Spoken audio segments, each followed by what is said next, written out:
Bom, eu acho que, antes de tudo, é importante salientarmos o que realmente significa estado intermediário. Esse termo teológico, estado intermediário, trata-se de um lapso temporal entre a morte e a ressurreição. De uma forma mais simples, didática, significa o intervalo entre o momento que morremos e o momento que ressuscitamos. Será que existe esse estado intermediário? Dentro da perspectiva aniquilacionista mortalista, o estado intermediário ele é inexistente. Não obstante, para nós que somos imortalistas, acreditamos na imortalidade da alma, acreditamos não somente que existe o estado intermediário, mas que também, nesse estado, as almas que ali estão, seja dos ímpios, sejam dos justos, estão conscientes, os justos conscientes na presença de Deus e os ímpios conscientes lá no Hades, no lugar onde, de acordo com a passagem de Lucas, capítulo 16, 22 a seguir, já estão em tormentos. E ainda ligando a isso, a passagem de 2 de Pedro, capítulo 2, versículo 9, também já estão sob castigo. Ao passo que o justo já está num estado de bem-aventurança, porém não completo, porque ele está aguardando aquilo que nós chamamos de sumum bonum do cristianismo, que é a glorificação, a ressurreição, pela qual todos aqueles que morreram em Cristo passarão, de acordo com 1 Coríntios capítulo 15, versículos de número, ou melhor, todo o capítulo 15, que é um discurso apologético em favor da ressurreição, e também 1 Tessalonicenses capítulo de número 4, versículos 13 ao 18, e outras passagens paralelas. Portanto, há consciência no estado intermediário? Sim, há consciência. Quem nega isso são os aniquilacionistas, tnetopsihitas ou psicopaniritas. Os termos é terrível. Muita alegria de ouvir sempre o querido pastor Elias. Vamos ouvir agora as considerações iniciais do pastor Alexandre Ribeiro. Veja, é muito importante que nós vamos falar do estado da alma, né? Nós temos que primeiro, estamos falando de uma passagem, então nós temos que trazer primeiro a vida, falar um pouquinho da vida. Então, quando nós falamos da criação, eu gostaria, até trouxe aqui uma Bíblia judaica completa. E eu quero ler esse texto porque ele é muito importante para essa ocasião. O texto chave, o texto básico, o texto tronco, raiz da Bíblia para falar da vida, constituição da vida, que é Gênesis 2, verso 7, que nessa tradução da Bíblia judaica completa, diz o seguinte: então Adonai Deus formou uma pessoa do pó do solo e soprou em suas narinas sopro de vida, para que ele se tornasse um ser vivo. Então veja, quando nós falamos da alma, a primeira coisa que nós temos que analisar é a tradução, essas traduções que veio sendo formadas, editadas. Quando entra a palavra alma, não entra só uma palavra, entra um conceito por trás. Esse conceito dualístico, de que quando existe a morte, quando a pessoa morre, então uma entidade imaterial sai da pessoa, ok? No entanto, quando nós vamos à Bíblia, nós não temos nenhum texto nas Escrituras falando da alma imortal, porque se ela sai do corpo na morte, então ela é imortal. E aí nós vamos perceber na Bíblia que o único que é imortal é Deus. 1 Timóteo, capítulo 6, 16, o único que possui imortalidade, que habita em luz inacessível, a quem o homem algum jamais viu, nem é capaz de ver. A ele a honra, o poder eterno. Amém. Então, só Deus possui imortalidade. A Bíblia não fala que o ser humano é imortal. Se o ser humano morre e ele continua vivo, então ele é imortal. Choca com esse texto aqui de 1 Timóteo 6. Vamos ouvir agora, para suas considerações iniciais, o querido pastor Paulo. E aí, meu amigo, o homem morre? É a mesma coisa, morrer a alma ou a alma sobreviver? Pode ser comparado isso à imortalidade do homem, no sentido de uma comparação igual à pessoa de Deus? Nós temos que... Uma questão aí não seria a eternidade? Deus é eterno?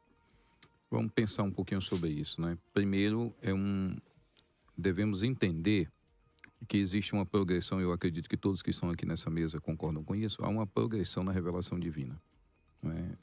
E uma progressão nessa revelação divina em todos os aspectos da divindade. A revelação sobre Deus amplia, a revelação sobre o Messias amplia, a revelação sobre o homem amplia, a revelação sobre o que é o povo de Deus amplia. Ou seja, nós não temos um Novo Testamento que reverbera apenas o que um Antigo Testamento fala e que simplesmente não amplia e não aumenta em nada isso.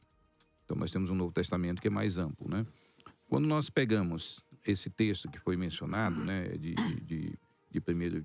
da primeira carta de Timóteo 6,16, ao único que possui imortalidade, né, e que habita em luz inacessível, nós temos essa mesma palavra em 4 outras ocorrências, ou 3 outras ocorrências. 1 Coríntios 15:53, 15:54, 2 Timóteo 1:10, tá?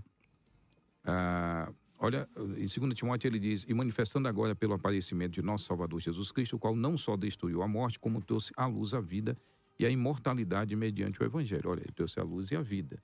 E a imortalidade mediante o Evangelho. Ele trouxe essa imortalidade para quem? Paulo em 1 Coríntios 15:54 diz: e quando este corpo corruptível se revestir da incorruptibilidade, e o que é mortal se revestir da imortalidade, então se cumprirá a palavra que está escrita: tragada foi a morte pela vitória.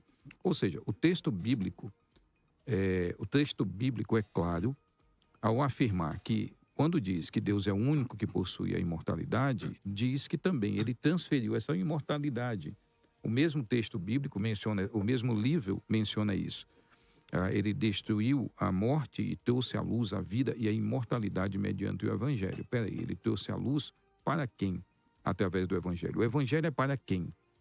Então, esses são aspectos que nós temos que ver no texto ao analisar essa palavra nos seus contextos, e todos eles contextos paulinos, por incrível que pareça, 2 vezes em Coríntios, 2 vezes em Timóteo.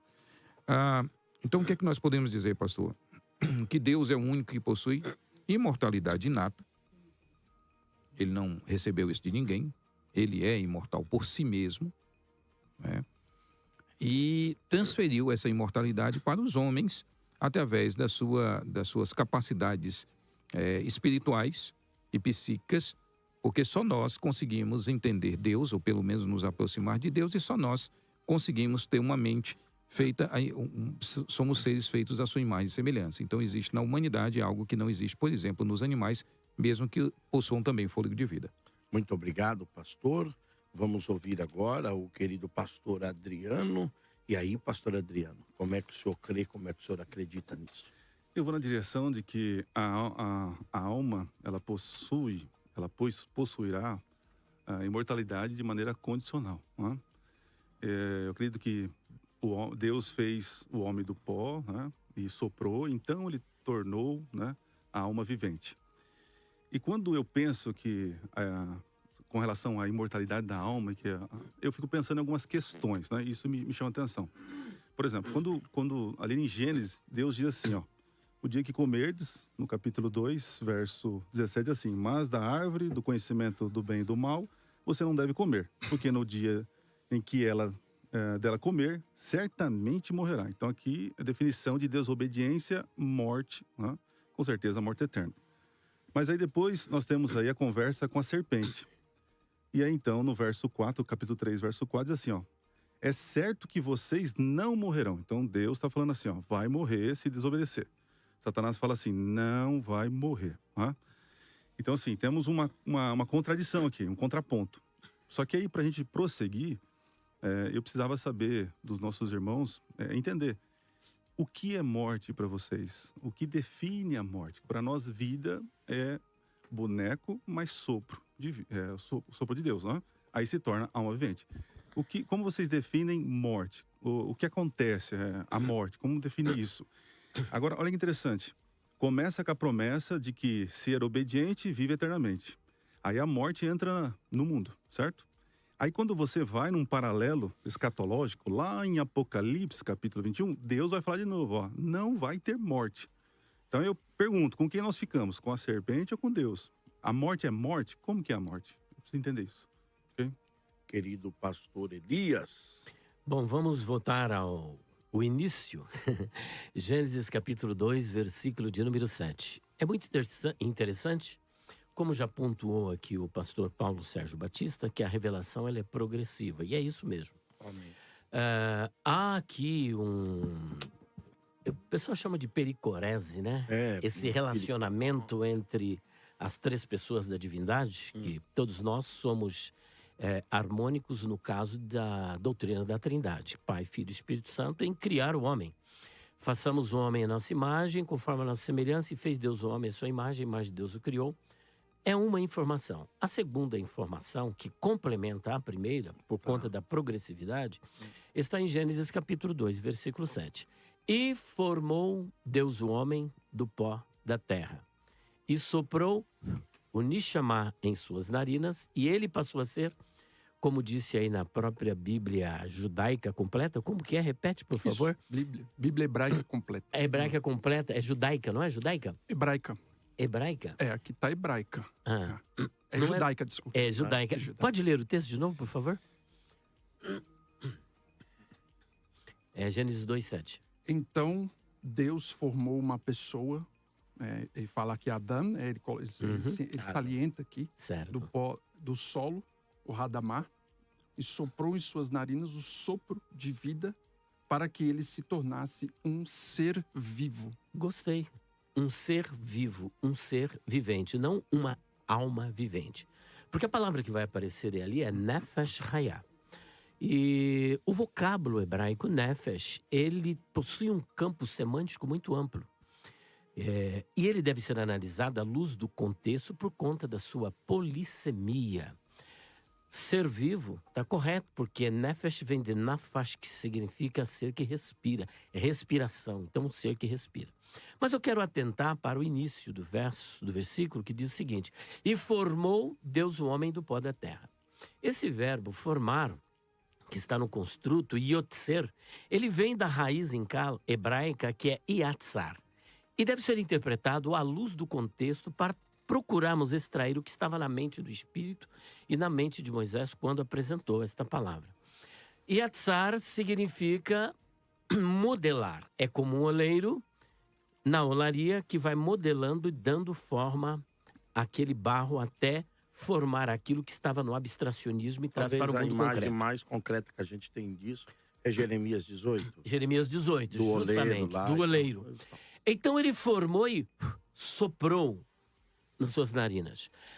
O autor é interessante que ele não tem a finalidade de discutir questões antropológicas, nem filosófica, e nem teológica, e nem bíblica.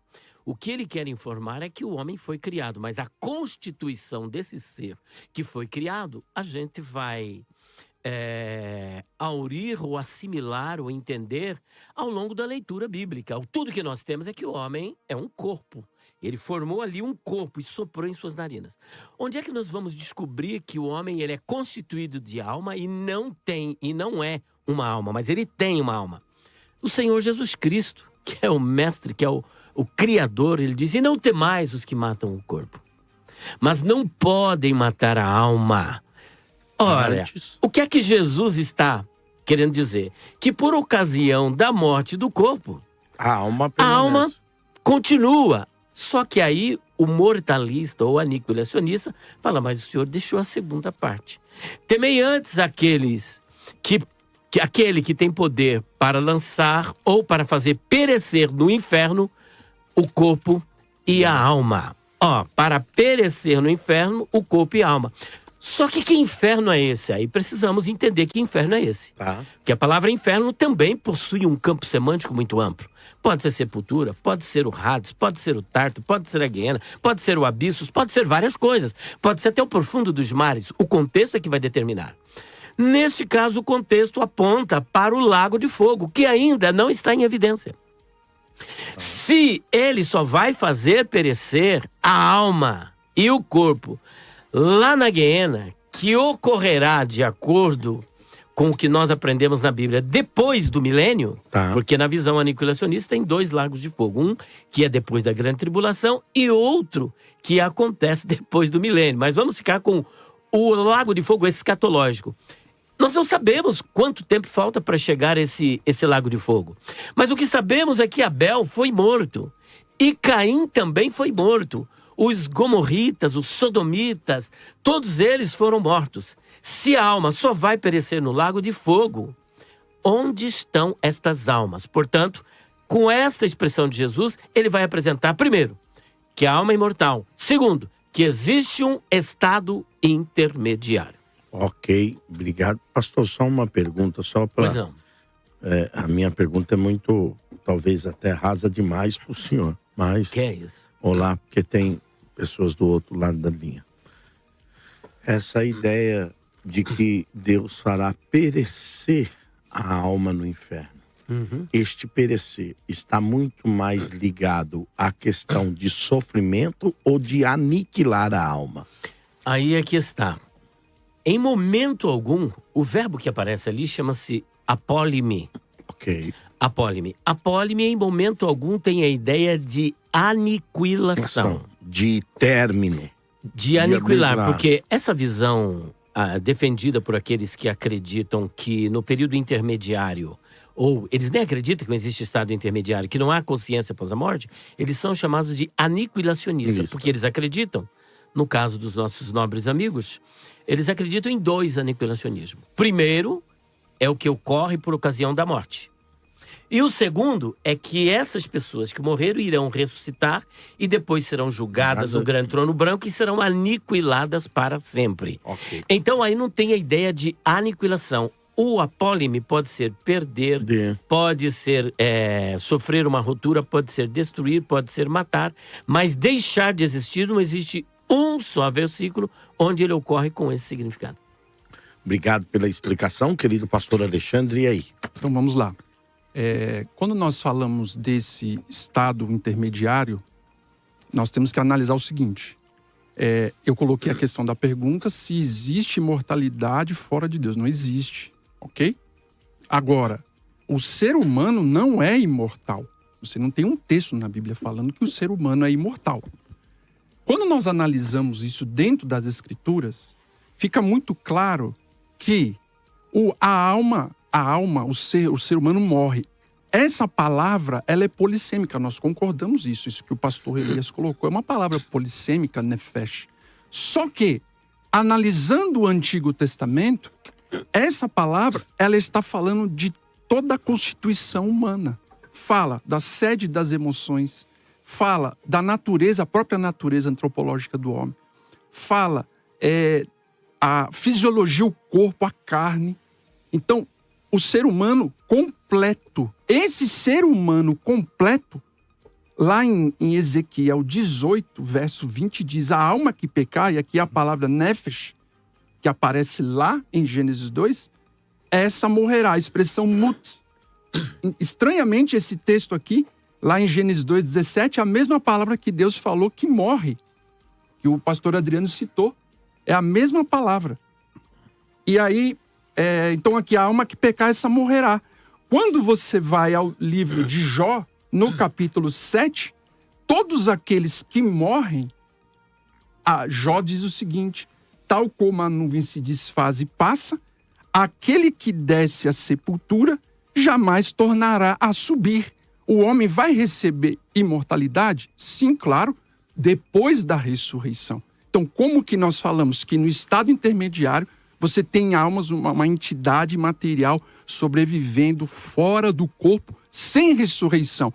Isso daí, nós não temos um respaldo bíblico para isso. Segundo ponto, quando nós estamos falando do estado da alma, desse estado intermediário, o texto é muito claro em dizer, nós temos vários textos falando do sono da alma. Tá? Nós não falamos que a pessoa não existe mais. Nós não falamos isso. Que a pessoa deixa de existir. Não. Por quê? Nós ficamos com o que a Bíblia afirma. O que ela diz? Disse o Senhor a Moisés: eis que está para dormir com os teus pais.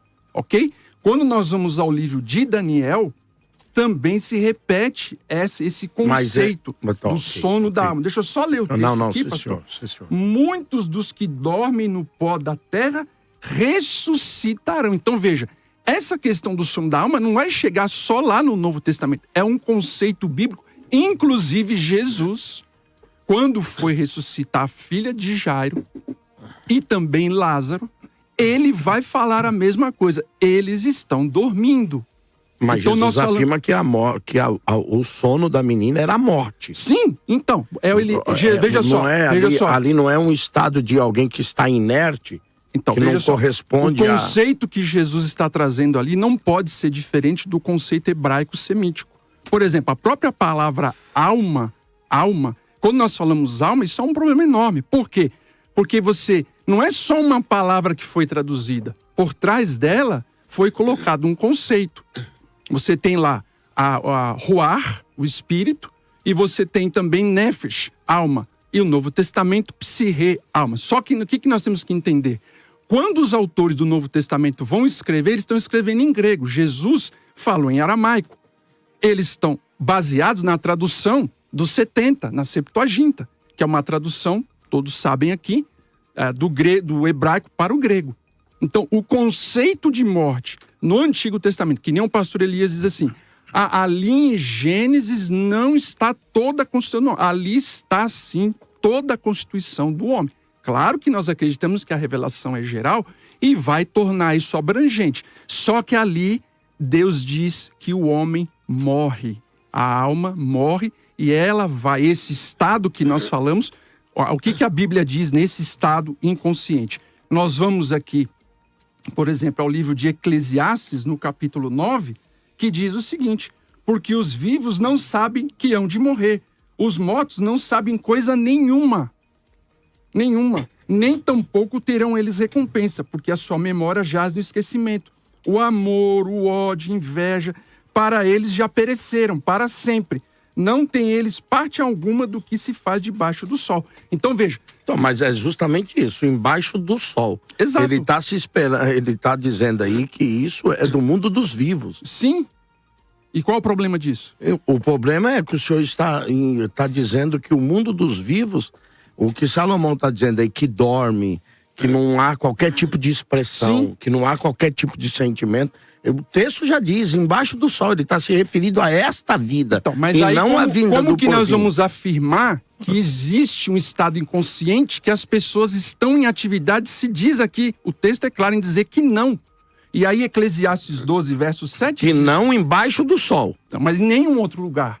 Porque nós entendemos que o ser humano é holístico. O senhor defende isso como nenhum outro lugar? Nenhum outro lugar. Como é que o senhor explica a parábola que Jesus contou? Então, nós vamos chegar lá na parábola. Deixa eu só terminar aqui.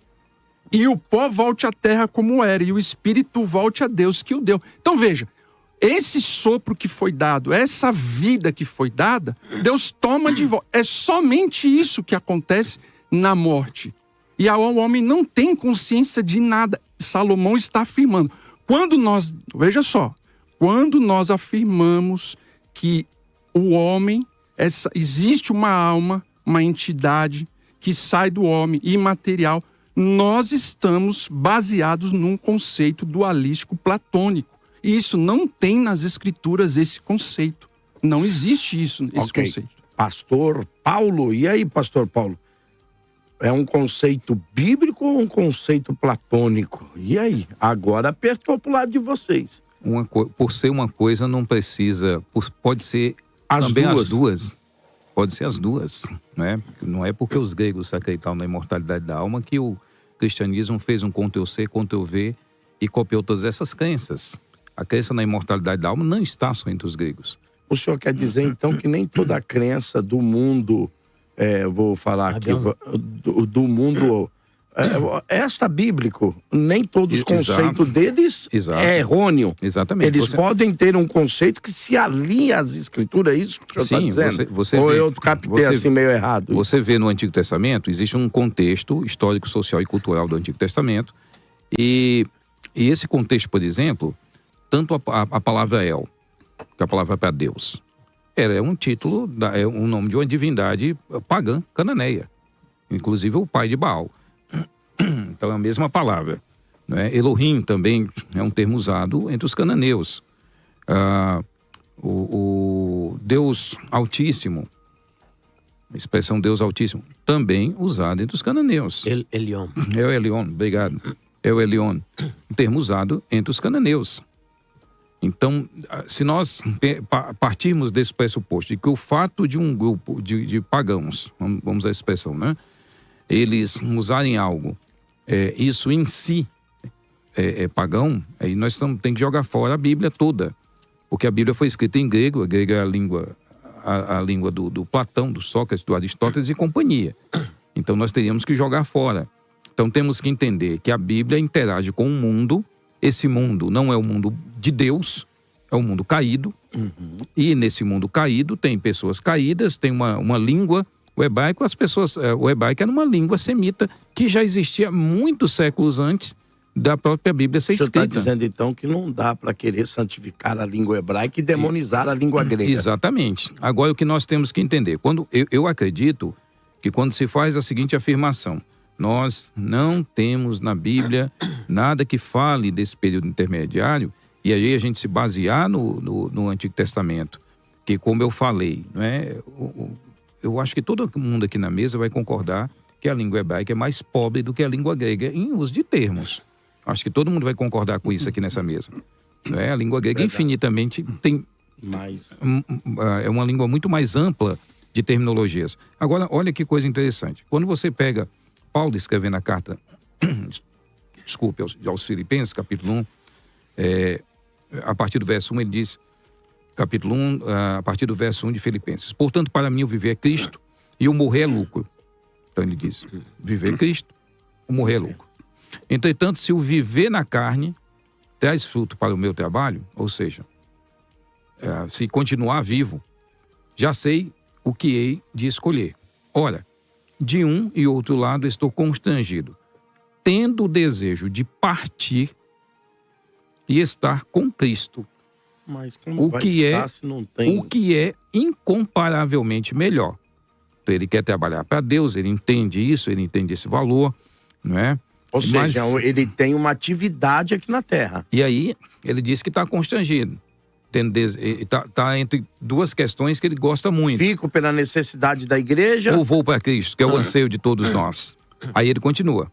Ora, de partir estar com Cristo, que é incomparavelmente melhor. Ora, se ele está falando que vai partir para estar com Cristo, ele está dizendo que após... E aí ele vai continuar. Após a morte dele, ele vai estar com o Senhor. Mas por vossa causa é mais necessário permanecer na carne. E convencido disto, estou certo de que ficarei e permanecerei com todos vós para o vosso progresso e gozo na fé. Ou seja, é como se Paulo dissesse, entre morrer e estar com Jesus, e entre ficar e abençoar a igreja com a pregação do evangelho com fortalecimento na fé, eu prefiro ficar. Temos também um texto de Apocalipse, que é Apocalipse 6, versos 9 a 11, que ele diz o seguinte, quando ele abriu o quinto selo, vi debaixo do altar as almas daqueles que tinham sido mortos,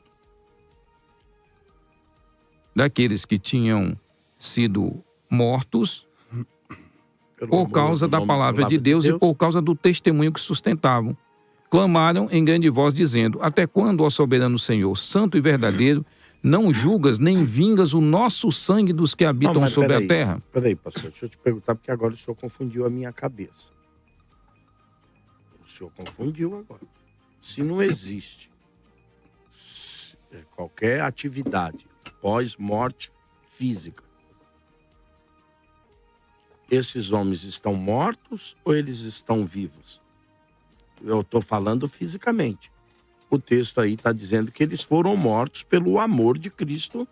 Foram mortos. Mortos, por causa da palavra de Deus. Então é um segundo estágio.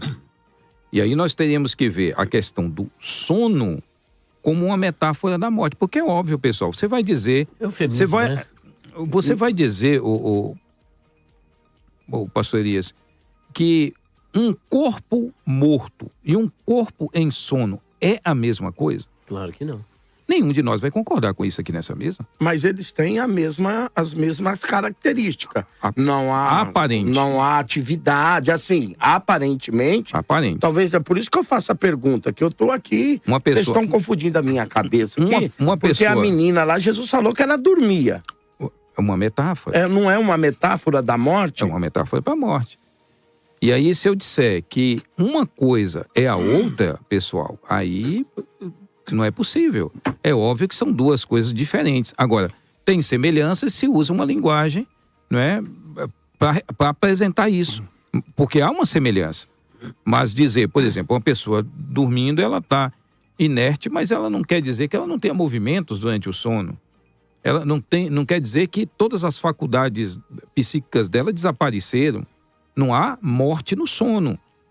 E o texto é claro, quando eles dizem, clamar em alta voz, dizendo, até quando, soberano Senhor e santo e verdadeiro, não julgas e vingas o nosso sangue que habita sobre a terra? Então, cada um deles foi dado uma vestidura branca e lhe disseram que repousassem ainda um pouco tempo, ou seja, descansassem ainda um pouco tempo, até também que se completasse o número dos seus conservos, seus irmãos que iam ser mortos, como igualmente eles foram. Então, se eu pegar e disser assim, imortalidade da alma é coisa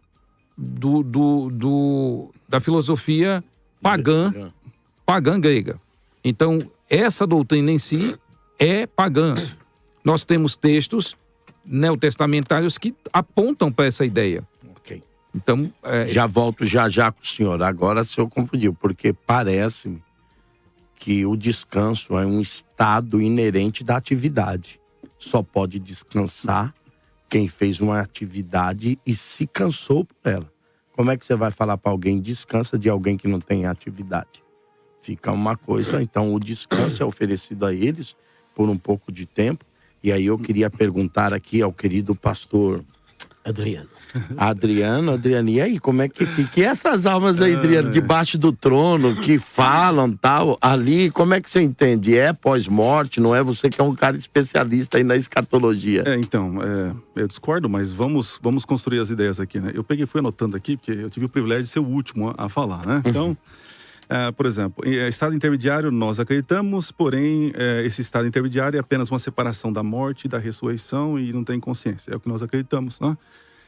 O Antigo Testamento não tem nenhum texto que mostre inconsciência, apesar da profetisa lá ter aquele texto. Eu acho que eles não vão construir doutrina sobre isso. Também quero evitar de usar o Antigo Testamento porque vocês têm um argumento. Você diz da profetisa lá, quando ela vê Samuel subindo? Isso. É onde aparece inconsciência. Mas os textos do Antigo Testamento deixam claro que não há consciência, não faz nada, não louva, não sente, tal. Mas aí vem o argumento da progressão. Eu concordo com o argumento da progressão. Qual texto você usou? Não tem nada? É em Eclesiastes? O Eclesiastes, isso. Aí, continuando. Progressão, eu acredito que realmente vai ampliando. Porém, todavia, entretanto, não pode contrapor aquilo que foi revelado. Se o Antigo Testamento, mesmo em suas limitações, diz que não há consciência, então, quando vem um Novo Testamento dizer que tem consciência, então nós temos um choque muito grande nessa progressão. Então, já fica aí para vocês nos ajudar a entender isso. Como eu falei, hoje eu quero mais reaprender, né? Uau! Outra coisa. Muita humildade. Vocês disseram que, com relação à imortalidade, a pergunta é, quando que a alma passa a ser imortal? Em que momento é transferido essa imortalidade para essa pessoa? Em que sentido? Quando acontece? Né? Aí eu gostaria que vocês me trouxessem aí um texto em que é aqui que começa a imortalidade, tá? Muito bem. Outra coisa. Sobre Mateus 10, 28, né? Então, ali você percebe o seguinte, que a discussão ali é o perigo que os discípulos estavam passando, que eles estavam com medo da morte. E Jesus falou, você não precisa ter medo da morte, tem que ter medo daquele que realmente vai te matar e te destruir. E aí é onde entra a questão do corpo e a alma. Interessante que a mesma palavra psique aparece lá no verso 38, que diz que aquele que ama mais os pais, né, vai perder também. Aquele que ama a vida, perderá. Então, ali está dizendo que a alma vai ser perdida, ok? Então, mais um texto para vocês nos ajudar a entender, tá? Outra coisa. Quando ele... Com relação a Paulo, né? Vocês disseram aqui que é melhor ele partir e tal. Ali eu vejo um desejo dele pastoral. Por isso que ele quer ficar para cuidar, né? Agora a pergunta é, quando que ele vai? Quando ele vai partir? Quando eu leio o Novo Testamento, eu vejo que essa partida é quando ele recebe a coroa. Está lá em Timóteo, né? Então, imediatamente, como assim? Ele morre e vai direto imediatamente. Se ele já vai imediatamente, por que ele não recebe a coroa? Diz que ele só vai receber quando na volta de Jesus, certo? Muito bem. com relação a dormir. Agora, é para concluir, tá? Não quero monopolizar aqui. Lá em Gênesis diz que o homem, quando morre, vai voltar para o pó, né? Aí vocês disseram que dormir é um eufemismo. Eu creio que esse eufemismo é apenas para enfraquecer o argumento. Por quê? Lá em Daniel diz o seguinte, que muitos dormirão. Eu até achei uma versão muito interessante, diz assim, ó, Daniel 12:2. Multidões e multidões que dormem no pó da terra, acordarão. Então, assim, está dizendo que vão ser despertadas. Mas, segundo vocês acreditam que há uma consciência. Então, eles já estão despertados. Então, temos um problema aqui, né? Interessante que dormir e acordar é um contraponto. Morte e ressurreição. A Bíblia diz que a solução para o despertamento, para o sono, é a ressurreição. Jesus fala que a garota dormiu. Então, mais uma vez. Aí depois ele fala que Lázaro dormiu. Paulo fala que dormiu. Então, assim, é muita repetição, é muito eufemismo para não dizer nada. Então, por isso que eu acho que o eufemismo, para mim, está soando como sair na tangente, enfraquecer o argumento. Então, eu preciso que vocês me ajudem. E outra coisa, vocês não explicaram, claro, tem tempo ainda, né? O que é a morte? Eu preciso entender, sair desse debate entendendo o que vocês pensam sobre morte. Então, mas eu beleza? pediria ao senhor também que o senhor explicasse para nós, até para a gente pudesse entender a mente do senhor. Perfeito. Como é que o senhor responde às almas embaixo do trono com atividade? Até também contrapor aqui, só fazer uma pergunta para o senhor, do texto de Paulo que o senhor contrapôs. Paulo não está dizendo pós, ele disse: se eu partisse agora, eu estaria em atividade lá. Ele disse se eu partisse agora. Ele não põe isso pro futuro. Diz que é ele melhor, disse né? que é melhor e que teria atividade. Ele não reflete o tempo dessa atividade. A ideia é, se eu partir, a atividade continua. Independente se ela é agora ou se ela é após a ressurreição. É o que está no texto. Então, o texto diz isso. Outra coisa, eu faço a pergunta até para me entender dessa questão, se tem ou não. O ladrão da cruz, Jesus disse para ele: hoje mesmo estarás comigo. Parece que há uma atividade. Porque senão Jesus teria que dizer: olha, na ressurreição você entra comigo lá. Mas Jesus disse para ele: hoje mesmo. E como é que o senhor explica para nós qual que é a concepção do senhor dessas almas debaixo do trono? Muito bem. Então, para mim é um presente esse texto. Né? Eu amo Apocalipse. Inclusive, minutoprofético.com tem um curso de Apocalipse completo para você lá. Bora lá, então. Para mim, quando Paulo está falando ali, eu vejo um desejo, não uma doutrina. Porque doutrina fala de ressurreição, que é a solução para a morte. Então, para mim, ali é um desejo pastoral, não um ensinamento doutrinário. Ok. Quando o senhor falou do ladrão, né? Do ladrão, a gente discorda da leitura em que a vírgula é depois, porque existem alguns elementos. Jesus não subiu ao céu. Aí, para você dizer que ele subiu antes, né? Lembra que a Maria foi abraçar e falou: peraí, não subiu ao céu. Aí você tem que inserir que a alma é imortal e ele subiu, foi para o inferno, tal, mas ele disse que não subiu. Se ele não subiu, para onde ele foi? Então, assim, então Jesus mentiu pro ladrão da cruz hoje mesmo? Não. Então, por isso mesmo. Ele não mentiu, porque ele diz assim, a ênfase está na urgência da resposta. E outra, o ladrão fala assim: quando vieres no teu reino, quando vieres. Então, certamente digo agora, estarás comigo no paraíso. Então, assim, as minhas respostas de bate pronto. Agora vamos para Apocalipse 6, né? Apocalipse é um livro, é uma literatura apocalíptica, e nós temos que entender que existem blocos no livro, né? E o que define o livro, a interpretação, é o gênero dele, né? Então a gente não pode pegar certos gêneros literais. Eu até entendo quando vocês argumentam que Eclesiastes é um livro sapensal, de sabedoria, poesia, a gente não pode tirar doutrina. Beleza. Mas eu entendo que ali existe um princípio ali que vai brotando como revelação progressiva, ok? Não posso definir só ali, beleza. Então vamos lá. Então, não podemos usar o mesmo peso, a mesma medida com o Apocalipse. Apocalipse capítulo 6, nós estamos dentro do 7 selos, que Jesus vai retirando, quebrando os selos, né? Quando chegamos lá no capítulo 6 das almas, interessante, se a gente literalizar altar, literalizar a alma. Se eu literalizo a alma, eu já alguém em angústia, sofrendo e clamando. Aí vai contra a revelação lá do passado que diz que o morto não sabe nada. E se eu literalizar esse altar, o que esse altar está fazendo no céu, já começa a criar problemas, né? Outra coisa, eu tenho que também literalizar todos os outros selos, porque eu vou literalizar uma coisa, simbolizar outra, literalizar uma coisa, simbolizar outra. no nosso entendimento, ali é um período em que Jesus ele está ouvindo o clamor daqueles que foram injustiçados por pregar a palavra de Deus. É os mártires, isso aqui a gente concorda, ok? Mas eu não vejo como literais no céu eles clamando, né? Porque isso entraria em contradição com outros textos. Agora, quando você vai para Gênesis capítulo 4, verso 10, o sangue de Caim, de Abel, perdão, ele clama porque algo injusto aconteceu. Aqui é interessante. Deus, Abel ouviu e obedeceu a palavra de Deus. E ele foi injustiçado e morto. Os mártires ouviram e obedeceram a palavra de Deus. E foram injustiçados e mortos. Então ali a questão não é se tem consciência após a morte. É Deus, no momento da história, ouvindo o clamor da injustiça feita contra o seu povo. E ele está se levantando para trazer juízo. Ok. Tá bom? Então, esse é o conceito. Querido pastor Elias. Muito bem, eu vou dar sequência àquilo que eu comecei a desenvolver, porque são tantos argumentos, se você for trabalhar cada um, é impossível num debate como este. Mas eu quero prosseguir aqui com Mateus, capítulo 10, versículo de número 28.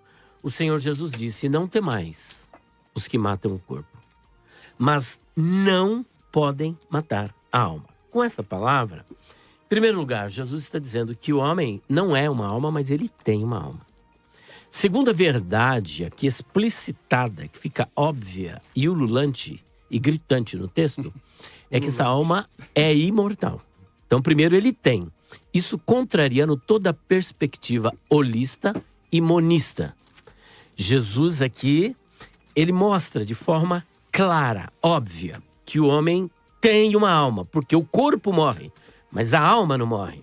E em seguida nós entendemos que esta alma é imortal, visto que o homem não pode matar. Terceiro lugar, ele advoga que há um estado intermediário, e até me causa estranheza o fato do nosso amigo dizer que acredita que existe um estado intermediário, e é a primeira vez que eu vejo um aniquilacionista advogando o estado intermediário. Se tem um estado intermediário, alguém está nesse estado intermediário. Eu disse, desculpa, depois eu falo a minha fala, mas não é de lugar geográfico. Eu falei de período de separação. Sim, então, mas existe um estado intermediário. De separação, sim, não agora, local. Que o homem tem uma alma, aí a questão é a seguinte: mas esta alma, ela morre, isso na versão aniquilacionista, porque somente Deus é imortal e somente Ele possui a imortalidade. Deus, entre os seus muitos atributos, existe um atributo que chama-se aceidade. A aceidade significa de si mesmo e por si mesmo. Significa que Deus é todo-poderoso de si e por si. Ele é atemporal de si e por si. Todos os atributos comunicáveis e incomunicáveis na divindade é algo que é essencial na divindade. Ao passo que a imortalidade é uma concessão divina. Assim como o amor também. Olha o que João diz. Filhinhos, nós podemos amar. Por quê? Porque Deus nos amou primeiro. E Deus é amor. Então tudo isso é uma concessão divina. E a imortalidade, de igual modo, é uma concessão divina.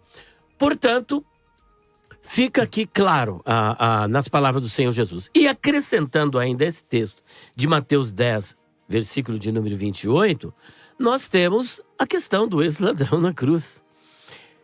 Lucas capítulo 23, versículos 42 e 43. Há uma perspectiva teleológica do ex-ladrão cuja tradição, isso não está na Bíblia, chama ele de Dimas, e ao passo que o outro é chamado de Gestas.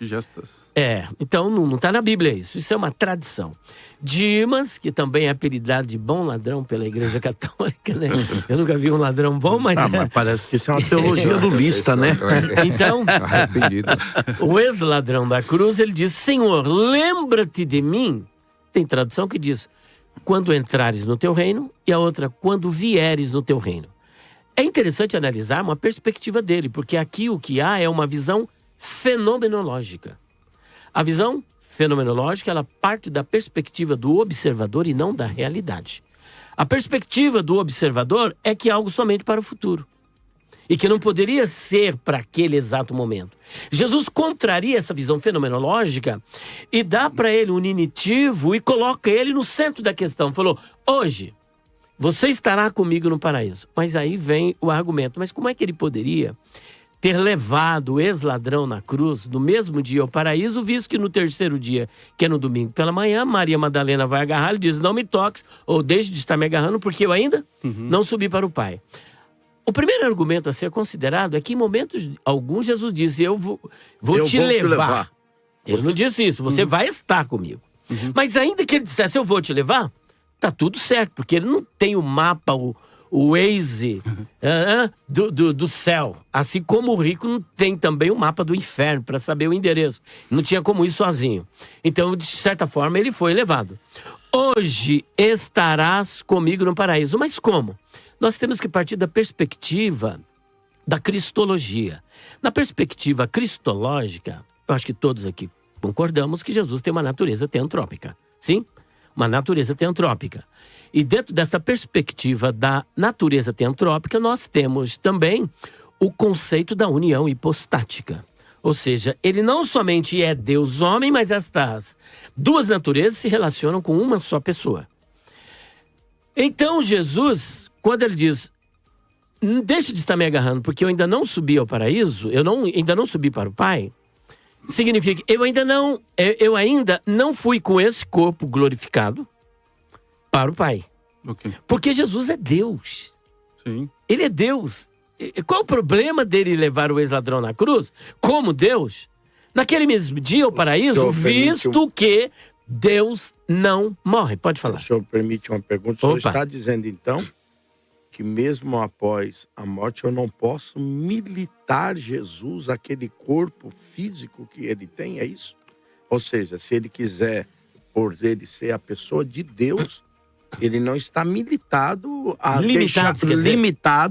deixar de fazer aquilo que ele prometeu. Aquilo que ele prometeu, porque o corpo não está lá. O corpo foi para a sepultura, como nós temos testemunho. Ele foi para a sepultura, não se corrompeu, mas a divindade não morreu. Agora tem outra coisa que nós entramos aqui. A pergunta é, Elias, a divindade pode agir fora do corpo de Jesus? Olha, alguns vão me acusar de nestorianismo, mas nós não temos aqui uma perspectiva nestoriana. Nós estamos discutindo esses conceitos dos primeiros séculos. Fato é que para nós defendermos a união hipostática, não tem como nós defendê-la sem acreditar na imortalidade da alma. Porque a alma é uma entidade imaterial e imortal. Qualquer um que disser que, como já tive um debate com outro adventista, eu vou falar porque foi publicamente, pastor Ezequiel Gomes, ele diz que Deus morreu por ocasião da morte do corpo de Jesus, contrariando até a própria profetisa, que chama isso de herético. A profetisa Ellen White diz que jamais Deus morreu. Então há uma discussão, até mesmo dentro do adventismo, se Deus morreu ou não morreu. Eu assisti um outro diálogo entre Amin Rodor, Wilson Paroski e tantos outros, eu te fiz a pergunta defendendo a morte de Deus. Por isso que eu te fiz a pergunta se a divindade pode agir fora do corpo de Jesus. Justamente. Então, para nós concebermos a ideia de que a divindade morreu, nós temos que contrariar o próprio texto apresentado de 1 Timóteo capítulo 6, versículo 16. Se ele é imortal, como é que pode morrer? Se ele é eterno, como é que pode morrer? Se ele é atemporal, como é que pode estar passível às vicissitudes do tempo? Então ele está fora do tempo, está no tempo, mas ele não está limitado ao tempo, porque ele é atemporal, ele é transcendente, ele é eterno, ele é glorioso, ele é imortal, não pode morrer. Como é que nós defendemos, então, que Deus não morreu, que as duas pessoas continuam vivas? A alma pertence à natureza humana. Ou melhor, a mesma pessoa... Repito aqui, as duas naturezas continuam vivas. Eu disse pessoa, mas corrijo aqui, não é pessoa, que é uma só pessoa e duas naturezas. A natureza humana está representada pela alma, que é imortal. E a divindade está atrelada a essa natureza humana. Não morrendo a alma, não quebra a união hipostática, porque a alma está ligada à divindade. Como Deus não está limitado ao tempo e ao espaço e nem mesmo à morte, porque ele é imortal, não haveria nenhum problema dele conduzir esse ex-ladrão na cruz no mesmo dia ao paraíso, porque há alguma coisa impossível para Deus? Querido pastor Alexandre, Ele citou várias coisas aqui que daria cada um debate. Né? Então vamos por partes. Primeiro, quando eu falei a questão da cultura, obviamente eu não estou ignorando esse fato dentro das Escrituras, porque Deus se revela dentro de uma cultura e isso seria antibíblico falar isso. Agora, o que nós temos que entender é o seguinte: os conceitos que são revelados pelos profetas, pelos apóstolos, eles são muito bem fundamentados até para que não haja confusão para eles. Por exemplo, quando a gente fala do Antigo Testamento, em relação à Bíblia, Jesus, lá em Lucas capítulo 24, verso 27, diz, quando ele foi conversar com aqueles dois homens aqueles dois discípulos que estavam indo para Emaús, e começando por Moisés, escorrendo por todos os profetas, expunha-lhes o que a seu respeito constava em todas as Escrituras. Então veja, Jesus usava toda a Escritura. Nesse tempo aqui, ele está usando todo o Antigo Testamento. Então, defender doutrina usando o texto do Antigo Testamento é bíblico, porque Jesus fez isso. Ok? Então esse é o primeiro ponto. Segundo ponto, quando nós falamos a respeito, vamos citar o primeiro texto ali, que ele fala a questão de matar o corpo e matar a alma, tá? Nós temos que analisar dentro do próprio contexto. Você citou o capítulo 10, verso 28, que fala: não temeis os que matam o corpo e não pode matar a alma, temei antes aquele que pode perecer no inferno, tanto a alma como o corpo. Fazer perecer, né? Tá? Então, dentro desse contexto, o que Jesus está colocando para eles aqui? Daqui a um pouco eu vou ler outro texto. Veja, o Antigo Testamento, eles estão fazendo de tudo para preservar a vida humana. Em vários momentos você vai ver isso na Bíblia, em momentos de guerra, em momentos que estão passando por fome, etc, etc.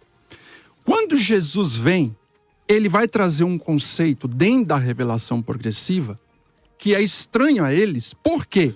Jesus vai dizer o seguinte, está no contexto do capítulo 10 de Mateus, verso 39. Quem acha sua vida, perdê-la-á. Quem, todavia, perde a vida por minha causa, achá-la-á. Então, qual é o conceito que Jesus está trazendo? O que ele está falando lá em 10, 28? Mesmo que você perca a sua vida aqui por pregar o evangelho, por ser um discípulo, por testemunhar. E Jesus vai falar isso. Vocês serão perseguidos, vocês serão odiados. Ele vai falar: Pedro, você vai morrer mais adiante.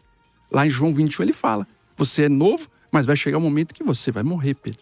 Então, esse conceito é estranho para os discípulos. O que o texto está dizendo? Jesus está deixando claro para ele: mesmo que vocês venham perder a vida aqui nesse mundo, vocês têm a vida eterna. Porque a vida aqui, Jesus tratando, ele fala, é um sono. Vocês não perderam, porque João fala assim, ó, quem tem Cristo tem a vida. Aquele que tem Cristo tem a vida. Então, a vida eterna de vocês está garantida. Vocês não vão perecer no inferno. E essa palavra, apólome, é bem discutida, essa palavra, no contexto escatológico, em 2 Pedro 2, verso 6, 2 Pedro 3, verso 6, diz lá, pela qual veio a perecer o mundo daquele tempo afogado em água. Então, o mundo foi destruído. E lá em Mateus 10, 28, Jesus usa a expressão Guiena. Por que ele está falando que pode fazer perecer? Falando ligado ao Guiena. Ele está falando de algo escatológico, destruição. Pode sim ser destruído. Ele está falando, deixando claro. Vocês não serão destruídos. Vocês podem perder a vida, porque eles estavam temerosos em relação à vida, tá? Quando você vai aqui em Lucas, que é um texto paralelo a esse que o pastor citou, no capítulo 12, no verso 4, diz: digo-vos, pois, amigos meus, não temais os que matam o corpo, e depois disso nada mais podem fazer, tá? Aí o verso 5. Eu, porém, vos mostrarei a quem deveis temer.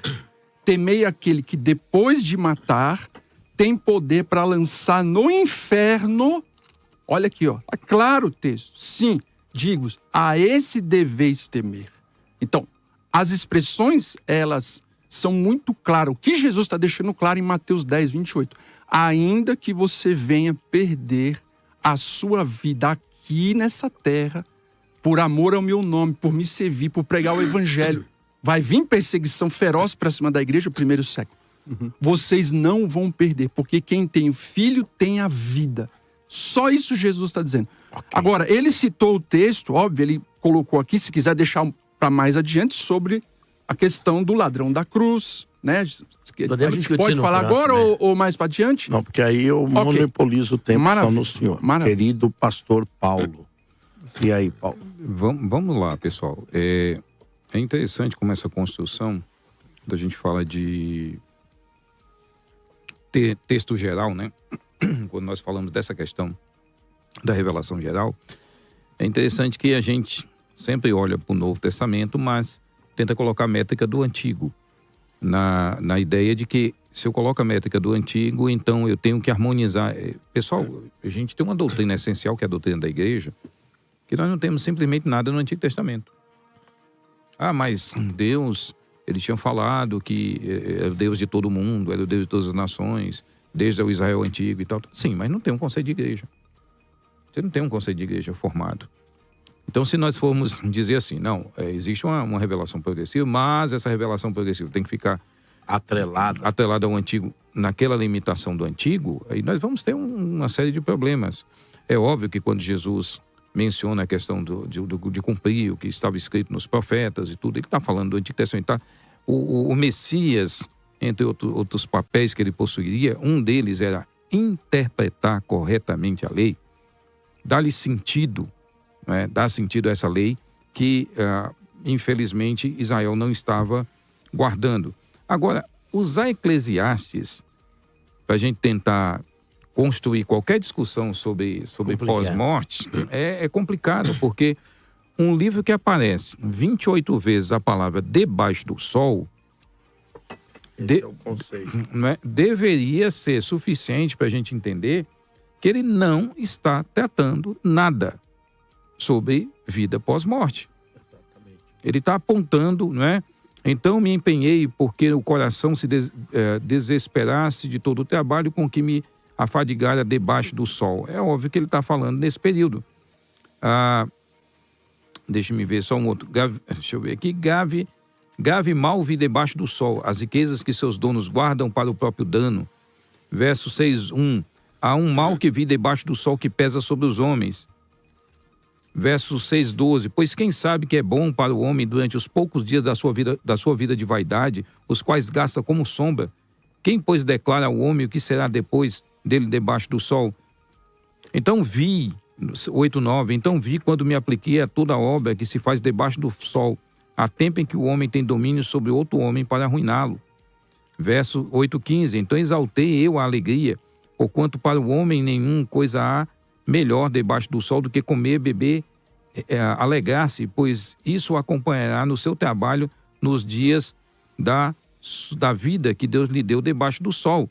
Mas lembrar disso, ele está falando aqui, ele não está dizendo que eu só vou me alegrar, eu só vou viver a minha vida de alegria, fazer tudo aqui que está aqui embaixo, né, abaixo aqui, nesse mundo, e que está tudo bem. Não, ele diz que isso são coisas, desejos humanos debaixo do sol. Ainda que há um mal que vi debaixo do sol, né? Aí ele fala do proceder do governador, dos governantes, em Eclesiastes 10:6. Então, dizer que o fato de a Bíblia falar de debaixo do sol, aliás, usar Eclesiastes para qualquer discussão sobre alma, no sentido que os imortalistas aplicam, é nonsense, né? É um negócio meio sem sentido, porque o texto, é claro, abundantemente usa a expressão debaixo do sol para se aplicar. O que ele está falando? Ele está falando da vida humana, dessa vida fútil, vazia, do cara trabalha e no fim da vida acabou. Ele não tem mais nada do fruto do trabalho, porque os mortos não vão receber nada do que se faz debaixo do sol. Não é uma continuidade. Eles vão ser julgados pelas suas obras, de acordo com o que foi feito, e não há uma continuidade no paraíso das coisas da terra. Não é uma continuidade dessas crenças ou dessa vida do lado de lá. Então, esse é um aspecto curioso da nossa análise aqui. A questão de Apocalipse ainda, né? Literalizar a alma, angústia, altar no céu. Pessoal, Deus como é que nós, que vivemos no prisma do mundo, na realidade física material, como é que nós vamos imaginar, conseguir entender completamente quem é Deus? Deus só é compreendido dentro da linguagem humana a partir da revelação dele para nós. Então, Deus passa a ser compreendido por nós quando a Bíblia diz: os olhos do Senhor estão em todo... Quer dizer, alguém aqui acredita que Deus tem olho, como nós temos? Alguém aqui acredita nessa mesa que Deus tem olho? Que Deus... Porque se ele tiver olho, ele, no lugar que ele está, para ele enxergar, para Deus ver todas as coisas, tem que ter oxigênio, tem que ter tudo aquilo que é necessário para que um olho possa enxergar. Ele tem que ter uma química nesse olho, ou seja, ele tem que ser físico. Ele tem que ser físico. Ele tem que ter uma reação química, né, ao sol, à luz do sol, ao raio de luz solar, para que ele possa enxergar e ver tudo dentro do prisma que a gente enxerga. Então é óbvio, quando a Bíblia fala o braço do Senhor, a mão do Senhor, os pés do Senhor, os olhos do Senhor, são metáforas. Linguagem antropomórfica. E do mesmo jeito que ele usa antropomorfismo, ele usa antropopatia, quando fala dos sentimentos de Deus. Agora, como é que um ser que habita num lugar desse, que é a essência desse lugar... Atemporal. Pastor, como é que nós vamos pegar uma questão temporalidade e achar que é só arrastar para lá e dizer assim, não, porque fica sem sentido? É óbvio que o livro de Apocalipse ele é usado numa linguagem para quem está aqui tentar entender a migalha do que de fato é o estado eterno. Pelo menos tem uma luz. O senhor disse isso. Com isso eu até queria que... ver se eu não estou muito fora do que estou ouvindo, porque até o querido pastor Adriano citou na questão... O senhor vai conseguir decorar até o final, tenho certeza. O querido pastor Adriano, hoje eu estou Adriano daquele jeito. Noite inteira acordada, rapaz, só Jesus. O querido pastor Adriano citou de que fica complicado você querer estabelecer tabernáculo, estabelecer isso no céu. Mas o escritor aos Hebreus faz justamente isso que o senhor está falando, Hebreus 9. Ele vai falar do sacrifício eterno, do tabernáculo celestial. E ele vai falar que tudo isso que nós temos aqui na terra é uma expressão daquilo que tem no céu. E pode soar até platônico isso. Mas não é isso que ele está falando. O mundo das ideias. O mundo das ideias. Então, mas o escritor aos Hebreus faz isso. Ele diz que as coisas aqui, ele diz que Jesus Cristo entrou de uma vez por toda, fez um único sacrifício eterno, e que as coisas que Moisés viu aqui, que Moisés construiu, são só cópias das coisas celestes e tal. Então, eu queria entender isso, né? Que parece que o mundo espiritual está usando uma linguagem para que nós, os humanos, pudéssemos entender. É isso, mais ou menos, professor? E não, isso, sem dúvida nenhuma. Agora, nós temos um aspecto curioso que, às vezes, se coloca num debate como esse, em oposição, Estado versus local. Mas por que Estado versus local? E por que não Estado e local? Por que nós temos que colocar Estado versus local? Não, aqui está falando de Estado, então não é local. É local, portanto não é Estado. Ora, como eu posso estar em estado de felicidade se eu não estiver num lugar, num local que propicia isso? Onde essa felicidade existe, onde eu posso obter essa felicidade. Então eu tomo muito cuidado com essa ideia, às vezes, da gente olhar essas questões de uma forma de oposição, dualismo, sabe? Ou é A, ou é Z. Então não pode ser A e Z complementando e estando dentro dessa revelação. Então nós temos, não há necessidade nenhuma, ao meu ver, de falar assim, não, Jesus está falando de um estado, não de um local. Olha, como nós vamos pensar em estar um estado de felicidade eterna sem a presença do Deus, e quando a gente fala presença, nós estamos falando de um local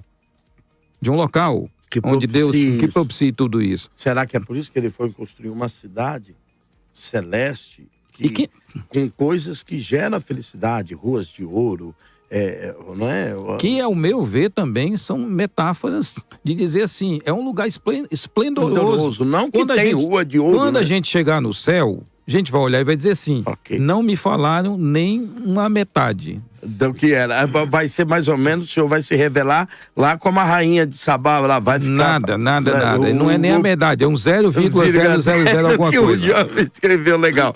Deixa eu voltar aqui com o querido pastor Adriano. Então vamos lá. Então, olha só. O pastor Elias usou dizendo que o ladrão, ele teve ali uma visão... O ex-ladrão. O ex-ladrão fenomenológica, né? O boladão, E que aí Jesus corrige ele por ter usado essa visão, porque era a visão dele curta ali do momento e tal. Ok. Só que aí o Paulo Sérgio contrariou o próprio colega, né? Porque ele falou que Eclesiastes, né, é uma visão fenomenológica a partir de quem está na Terra. Então peraí, quem Não, repete de novo, para eu entender onde é que está onde é que está a contradição de termos aí. Então vamos lá. O senhor entende que lá em Eclesiastes é uma percepção fenomenológica? Ele fala assim, debaixo do sol. Claro, ele tem uma visão curta daquele estado. Então logo ele entende que todo o universo, para nós é fácil a gente olhar para o passado e ver que a gente sabe que tem um universo e tal, blá, blá, blá. Ele não, ele tá ali, é igual o Josué quando diz assim, e a terra, o sol parou. Então assim, o argumento de dizer que apenas é só debaixo do sol, não, porque ali é uma visão fenomenológica, né? Ele tem uma visão curta, mas ele está tentando referir a tudo, todos que dormem, todos que vão para a sepultura, é inconsciência, né? Então assim, aí porque o pastor usou... Eu acho que são duas verdades que estão sendo apresentadas. Eu falei da perspectiva dele. Ele falou, quando vieres no teu reino. Então perceba que, diferente de Salomão, ele tinha uma ideia de que havia um futuro além do sol. E Salomão, ele está militando apenas no... deixa eu ver aqui. Tahat Hashamesh, debaixo do céu, e Tahat Hashamayim. Tahat Hashamayim, debaixo do sol e do céu, e Tahat Hashamesh, debaixo do céu. Ele tem essa visão debaixo do céu, tanto é verdade que no próprio texto que o pastor Alexandre apresentou, você vai ver que lá não tem recompensa depois da morte. Como é? Não tem recompensa nenhuma. Deixa eu voltar aqui. Se não tem recompensa, então no próprio texto vocês vão negar a recompensa final. Tá? Não há contradição. Não há contradição. É que eu entendi contradição. Não, são duas perspectivas. Aí acontece, quando você vai para Salmo, também diz que não, lá ninguém louva o Senhor. Então lá também não dá certo, não serve. Então beleza. Agora eu vou prosseguir. Outra coisa. Até agora eu não entendi o que é morte, gente. Eu entendi o que é morte. O discurso do pastor Elias sobre Jesus ter a alma, tal, eu não encontrei um texto agora. Eu preciso desse texto para dizer, né? E onde começa a imortalidade da alma? Em que momento? É no nascimento? É antes? Depois? Quando que é que a alma ela é imortal? Eu não tive essa resposta. Eu preciso entender para poder continuar o debate. Porque esse não é o debate onde começa. Mas se existe ou não imortalidade, se existe consciência. O debate gira em torno da consciência da alma.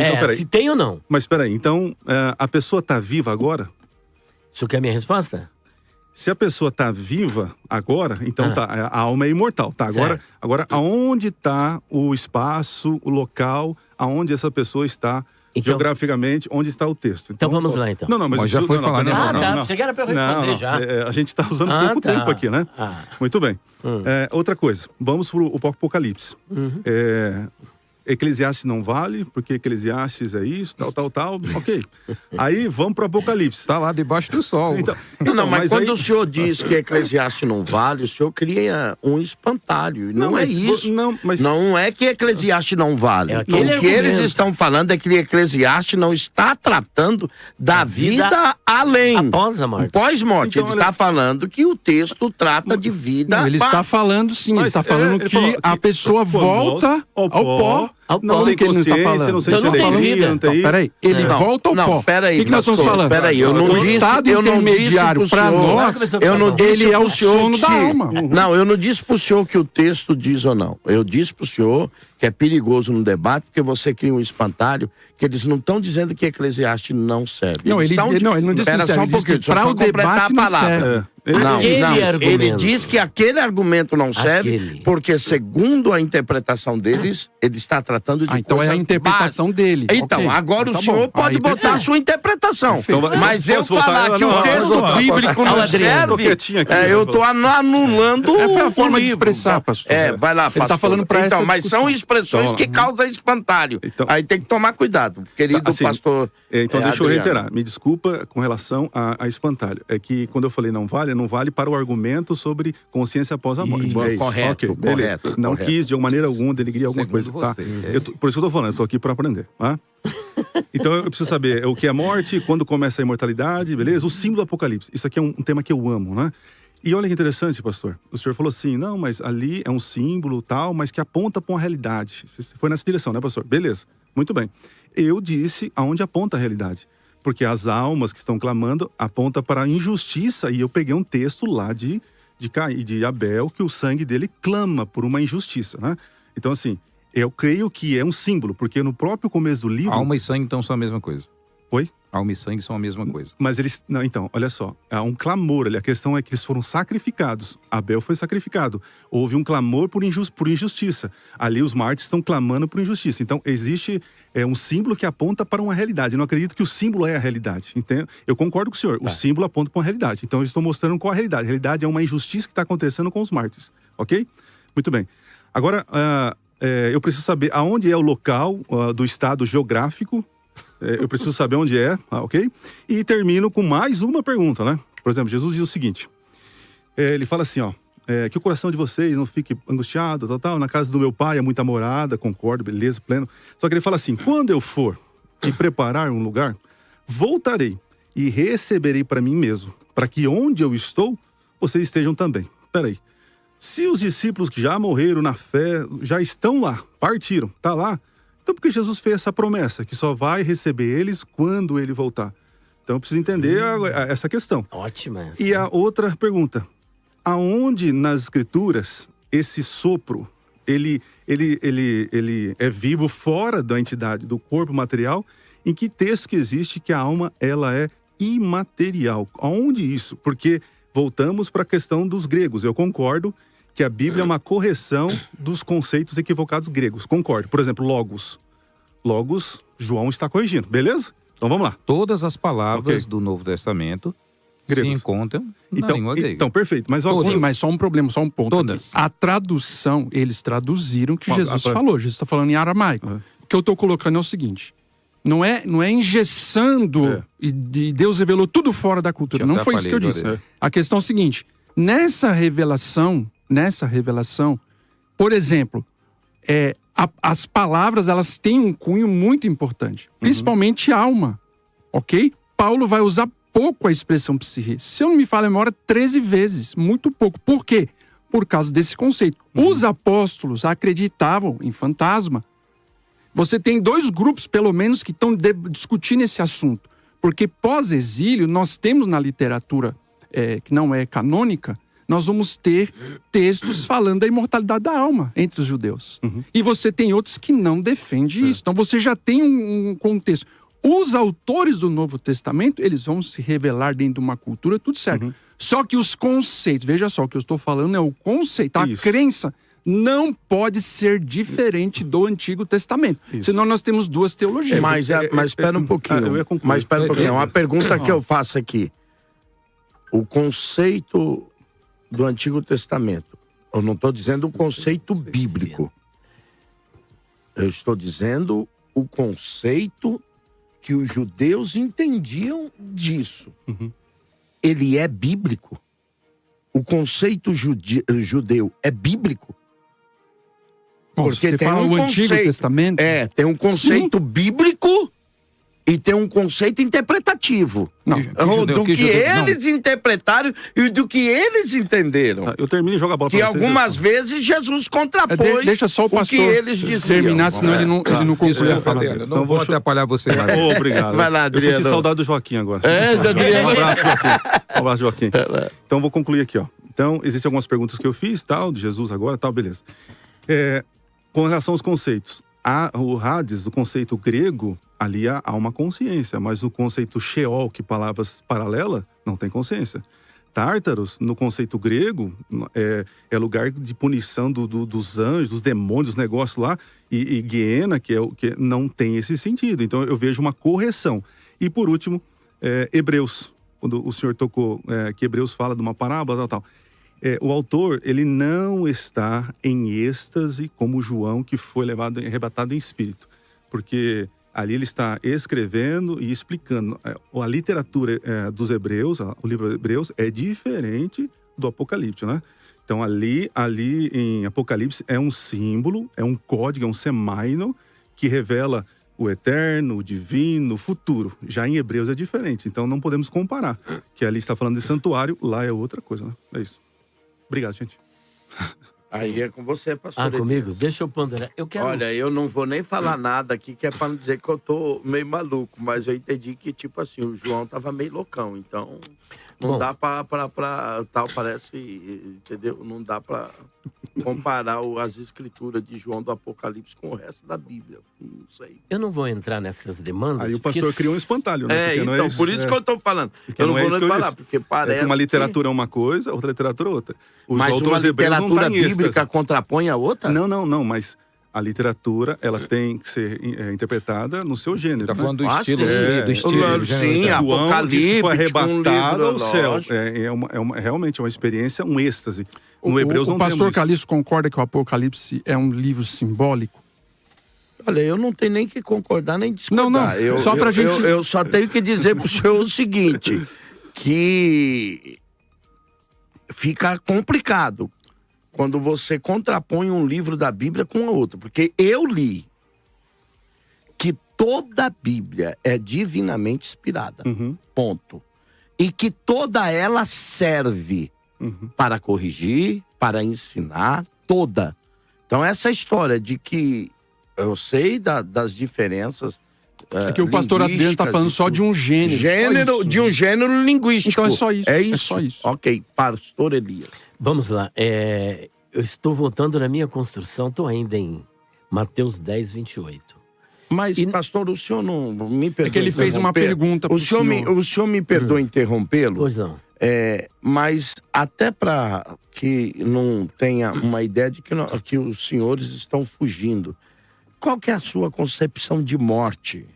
Pois bem. Qual é a nossa concepção? Também ele perguntou onde que estão as pessoas, onde que estão essas almas, que lugar Mas que aí elas o senhor estão? não cai de novo no estado de que não conseguimos falar de A e de Z, temos que falar, não conseguimos falar As, temos que falar A e Z. As almas. Mas a gente não consegue misturar? Vamos responder. Para eu voltar, para eu falar sobre a alma, eu preciso falar, porque aqui tem morte aqui, no capítulo 10, versículo 28. E a gente precisa entender essa perspectiva de morte à luz do contexto. Jesus diz, não temais os que matam, morte, o corpo, mas não podem matar a alma. Ok. Então Jesus faz uma separação, assim, claríssima. O corpo morre, mas a alma, ela não morre. Temei antes aquele que pode fazer perecer na guiena o corpo e a alma. Agora, a alma aqui significa o quê? Pelo que eu pude entender, para ele significa vida. Se alma significa vida, há uma contradição. Porque mata o corpo, na visão holística, acabou tudo. Só que ele diz que não pode matar a vida. Como é que alguém pode fisicamente morrer sem perder a vida? É contraditório. Agora eu ia para a passagem de Lucas capítulo 12, que ele usou para contrapor a argumentação da imortalidade da alma, mas vamos para a questão da morte. A palavra morte, ela não pode ser engessada como alguns engessam. Ela tem 3 perspectivas. Quando Deus diz assim, olha, de toda árvore que está no meio do jardim, vocês podem comer livremente. Mas da árvore do conhecimento do bem e do mal, que está no meio do jardim, dela não comerás. Porque no dia que você comer, o que vai acontecer? Vai morrer. Vai morrer. Eu devolvo agora, como uma êutica socrática para vocês, a seguinte pergunta. Eles morreram naquele mesmo dia que comeram? Pode responder, pastor. Veja, É só sim ou não? nós entendemos Sem- assim, ó. Veja, Sim ou não, pastor Adriano? veja só. Eles não morreram. Não morreram. Então Não Deus morreram. mentiu? Não. Porque Deus disse que morreria. Você disse que não morreram, então Não. ele mentiu. Então, eu sei que você queria fazer isso, por isso que eu provoquei e dei a liberdade. Então, já que você já contrapôs, você precisa deixar, então, a gente explicar com relação à sequência do processo que Deus ia lidar com o pecado. Não, é no dia. No dia que você comer, Pecar certamente, você vai morrer. certamente, ó, mut tamut. Então, a serpente Você tem vai razão. morrer. A serpente acertou. O senhor é que disse que ela tem razão, porque o senhor disse que não morreu. Não, peraí. É que você tá colocando palavra na minha boca. Não, o senhor acabou de falar. Não morreram. O morrer, Alguém pode rebobinar isso? O morrer, você vê que houve uma consequência. É uma consequência. Eles pegaram, eles até tentaram fazer as folhas lá. Permite me responder? Permite? Permite? Que Senão eu senão fico você quieto. vai entrar no meu tempo. Não, Era só eu não sim quero ou não? fazer. Eu não quero fazer. E Alexandre, também então. tem a visão dele. Vamos lá. Eu vou responder com um texto de Romanos 5, verso 20. Sobreveio a lei para que avultasse a ofensa, mas onde abundou o pecado, superabundou a graça. Veja, o pecado entrou no mundo... Não, mas é a morte que nós estamos falando, Calma não é aí, de pecado. calma aí. Ué, mas Nós também o salário Gênesis. do pecado é a morte, pastor. Então Sim. fale da Então, consequência peraí. e não da Então, causa. então. Porque aí já inverteu também. Então, deixa eu falar. Ah. Olha só. Nós temos que entender o seguinte. Por que eles não morreram? Porque a graça se manifestou perdoadora. Deus revela o proto-evangelho em Gênesis Sim, 3,15. Então eles não morreram. Então, veja só. Eles deveriam morrer instantaneamente. Porque Deus falou. Só que a graça, Paulo está falando, a graça entrou. E ali, Deus revela o proto-evangelho. Só que, lá em Gênesis 3, ele fala, vocês vão voltar ao pó. E eles morreram. Sim, Mas quando? cumpriu. Eles morreram. Depois, 930 anos depois. Não pastor. morreram no mesmo dia. não importa. Gente, olha, não adianta fugir desta verdade. Houve Pastor, morte. Mas espera um pouquinho, não dá Caim, pra fugir dessa só- verdade. Caim não morreu? Só Olha, fazer houve uma morte. pergunta pra vocês aqui. Olha aqui, olha. Olha aqui, por exemplo, imagine que eu paro numa batida policial. E o policial me diz, se você não obedecer, eu vou lhe dar tal. E a, Uma multa, a né? Uma forma multa. que ele tem de tal, seria a sua arma, ele dispara um tiro. Esse tiro pode lhe matar instantaneamente. E esse tiro pode provocar em você uma morte que durará muito tempo. Por exemplo, você vai para o hospital, ficar lá em coma durante 100 anos lá, sei lá. Mas a questão do texto que eu queria perguntar para vocês aí, insistir é o seguinte, é que ele diz que certamente esse morrerá é quando? Aí é que está. É essa O texto, pergunta que nós eu já deixei precisamos isso. esclarecer. Eu já deixei isso explícito, claro. Eu não posso torcer a palavra de Deus. É isso que eu Eu quero não que vocês posso, expliquem. com o meu acho, com a minha hipótese, com a minha conjectura, com o que eu imagino e com o meu jeitinho brasileiro, com o meu arranjo. No dia que você comer, você vai morrer. Então, essa é a Deus não questão. pode voltar atrás. É estabelecido. Eu vou te dar um tiro e ele vai Você te vai matar morrer hoje. no dia. Ele disse quando seria. pessoal. Quando seria? Quando Hoje, seria? olha. Então, no essa é a dia que pergunta você do comer, texto. é nesse dia que você vai morrer. Essa é a questão que nós não podemos fugir. Fugir disso é torcer a palavra de Deus para acomodá-la às nossas concepções, às nossas percepções. Então, o que eu quero dizer com isso? Que existem 3 tipos de morte. A morte a que eles morreram foi a morte espiritual, o afastamento. Tanto é verdade que quando Deus vem para o jardim, a atitude deles, qual foi? Fugir. Fugiu da presença de Deus, estavam alienados da presença de Deus. O homem lá do mundo, ele está morto espiritualmente, ele precisa de vida, ele está morto espiritualmente. Tá. Fisicamente está vivo, mas espiritualmente está morto. E é o que aconteceu lá no Jardim do Éden. No dia que você comer, você vai morrer espiritualmente. Aquela morte, então, E aconteceu. essa morte espiritual, o que significa? Aniquilação? Não. O afastamento, Distanciamento da presença. comunhão e da presença de Deus. Tá. Esta é a primeira morte. Colocar. Segunda morte. Veio depois, 930 anos. Adão teve filhos e filhas e morreu. Fisicamente. Mas, fisicamente. Fisicamente, ok. A terceira morte chama-se morte eterna. Não dá. Pelo que eles advogaram, eles estão advogando a salvação de Adão. Que se veio a graça lá instantaneamente, já trouxe para ele a salvação, estão advogando a salvação de Adão. Eu não sei se ele foi ou não salvo, não dá para bater o martelo, né? Mas fato é que existe a terceira morte, a morte eterna, que será no lago de fogo. Opa. Esta é a segunda morte, o lago de fogo, conforme Apocalipse, capítulo de número 20. Portanto, esta é a morte. Agora eu quero só complementar com o texto que o pastor Alexandre citou, de Lucas capítulo 12, versículo 4 e 5. E digo-vos, amigos meus, não temais os que matam o corpo e depois não tem mais o que fazer. Isso aqui está concordando com Mateus 10, 28. Alguém que mata o seu corpo, ele tem algo que ele possa fazer com a sua alma, conduzir você para esse? Só pode conduzir o seu corpo para o cemitério. Mas quanto à sua alma, ele não pode fazer mais nada. E é justamente isso que o versículo 5 está dizendo. Olha lá. Mas eu vos mostrarei a quem deveis temer. Temei aquele que depois de matar tem poder para lançar no inferno. Aqui não diz que ele tem poder que vai aniquilar, ou que a pessoa vai deixar de existir. Só que vai lançar no inferno. Percebe que aqui ele não diz que vai perecer no sentido de aniquilar, o apólime não aparece no sentido de aniquilar e deixar de existir, apenas vai lançar no inferno. Portanto, nós não podemos perder de vista isso. Não tem mais os que matam o corpo, mas não pode matar a alma. A alma aí, dentro deste contexto, é a parte material que sobrevive à morte do corpo, é a parte imortal do Uma ser pergunta humano. só, pastor Elias. Vamos lá. Esse lançar no inferno não seria aniquilar, como John Stott defende, mas seria a morte eterna? A morte eterna no sentido de estar, como diz...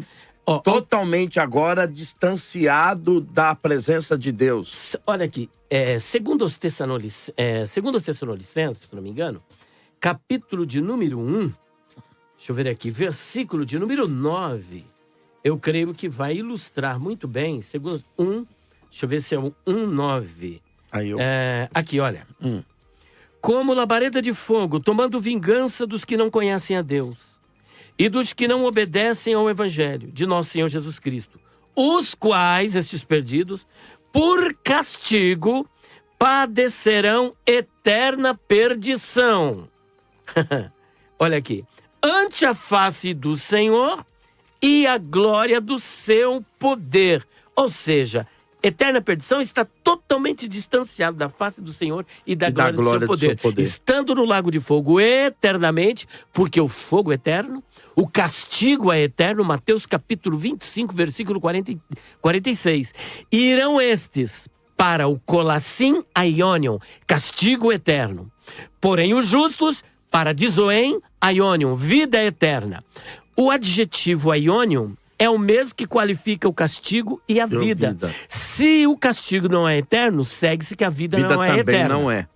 Se o castigo é eterno, a vida é eterna. Se a vida é eterna, o castigo é eterno, porque está dentro do mesmo texto, do mesmo contexto, numa visão, numa perspectiva escatológica, dito pelo Senhor Jesus, que conhece desse departamento. Deixa eu voltar com o querido pastor Alexandre. Então veja, aí seria um tema de um debate até interessante, se é a morte eterna, ou se a pessoa fica queimando lá eternamente, num lago de fogo e nunca acaba.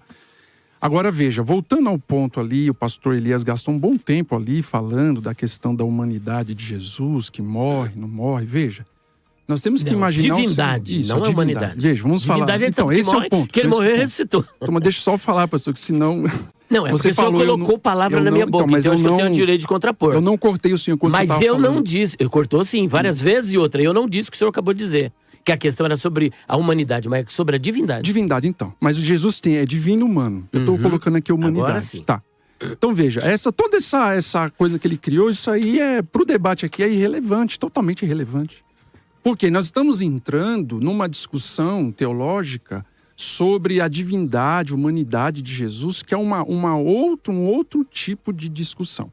Quem nós temos que avaliar? De acordo com a Bíblia diz em Hebreus, o autor aos Hebreus diz, um corpo me formaste, falando de Cristo. Participação comum de carne e sangue. Então veja, Jesus é um ser humano. O que a Bíblia diz? Que claro, nele habita corporalmente toda a plenitude da divindade. Isso é fato, Jesus é Deus, ok? Só que Jesus vem com uma natureza humana. As Escrituras, Paulo compara Jesus como o segundo Adão. Por quê? Não, como o último Adão. Exato. É o segundo último. Tanto faz. Ali não está escrito segundo último. Tá. O Antigo Testamento, ele vai falar que a nossa natureza de Adão, em virtude da criação e da queda. O Novo Testamento, ele vai falar da natureza de Cristo, em virtude da encarnação e redenção. Agora, Jesus está como ser humano. Ele é o sacrifício perfeito. a humanidade morre. Isso é fato, ele morreu. Foi colocado numa tumba. De acordo com o relato bíblico, na morte de Jesus, ele ecoa, o Mateus e os evangelistas, eles ecoam a questão da morte da mesma forma que o conceito do Antigo Testamento. Porque diz o seguinte, Mateus 27, verso 59. E Jesus, clamando outra vez com grande voz, entregou o Espírito, a vida que estava nele. Ok? Nós estamos falando da humanidade. Humanidade. Essa questão é um grande mistério. Você discutir a divindade, a humanidade, é uma discussão que não tem fim, não se finda essa discussão. Jesus está ali. A ele morrer, ele se oferece como sacrifício perfeito. E ele vai ressuscitar ao terceiro dia. O que o texto bíblico diz em relação ao ladrão da cruz? Eu ainda não subi para o meu Pai. É as palavras de Jesus. Aqui nós não estamos conjecturando se é assim ou não. Nas palavras de Jesus, ele está dizendo, eu não subi ao Pai.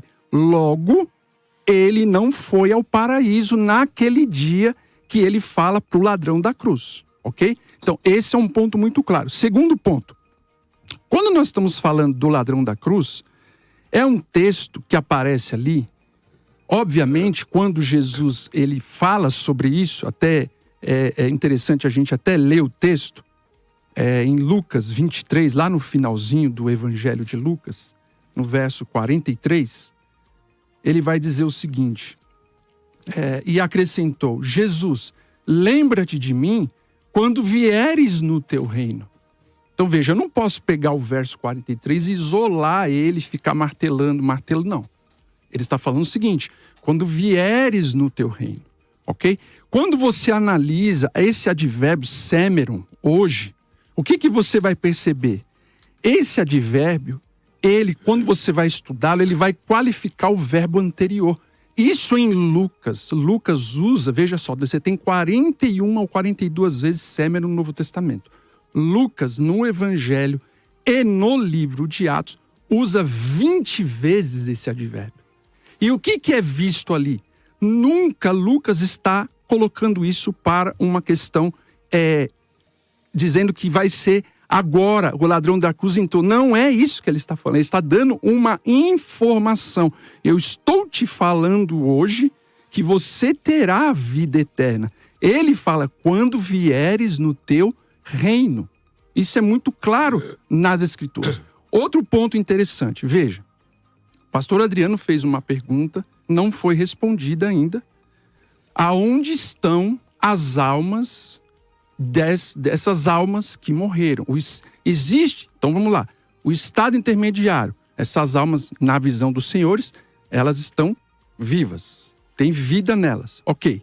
E onde elas estão, afinal? Eu queria ver um texto na Bíblia que fala sobre isso. Muito bem. Trabalhando ainda, o primeiro texto que o senhor trabalhou aí, o Lucas 23, 42, 43. Lembra-te de mim quando entrares no teu reino, quando vieres no teu reino. Ele diz, hoje estarás comigo no paraíso. A minha pergunta é, o senhor diga sim ou não para a gente não monopolizar o tempo. Jesus, quando estava ali na cruz, era Deus homem ou apenas homem? Veja, pastor. Não, é só de sim. Eu já falei. A humanidade de Jesus morreu. E a divindade? Claro, sim, mas isso é um mistério. Não, a divindade morreu? Então, mas eu tô querendo arrancar que Deus morreu. Eu não vou falar uma heresia dessa, porque isso não está no texto bom, era isso que eu queria ouvir. Isso. Então ele entende que a morte de Deus é uma heresia, portanto Deus, ele está ali vivo. Não falei que a morte de Jesus... Não, veja só, pastor, vamos separar as coisas para não criar o espantalho.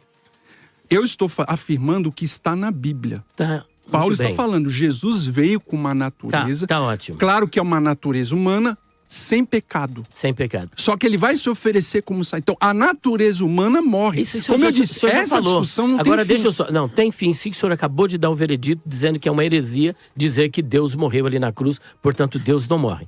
Se a divindade não morre, ela não foi para a sepultura, não foi para lugar nenhum. A divindade é onipresente. Hoje, quem é que pode prometer salvar e realmente salvar? Só o Cristo Deus. Vai lá, Elias. Só responde a pergunta dele. Não, mas eu estou respondendo. Vai lá. Eu estou respondendo. Qual? Deus Ele pode prometer e pode salvar. Então Deus diz, ó, hoje você estará comigo no paraíso. Ora, Jesus não disse assim, ó, eu vou te levar. Não, você vai estar.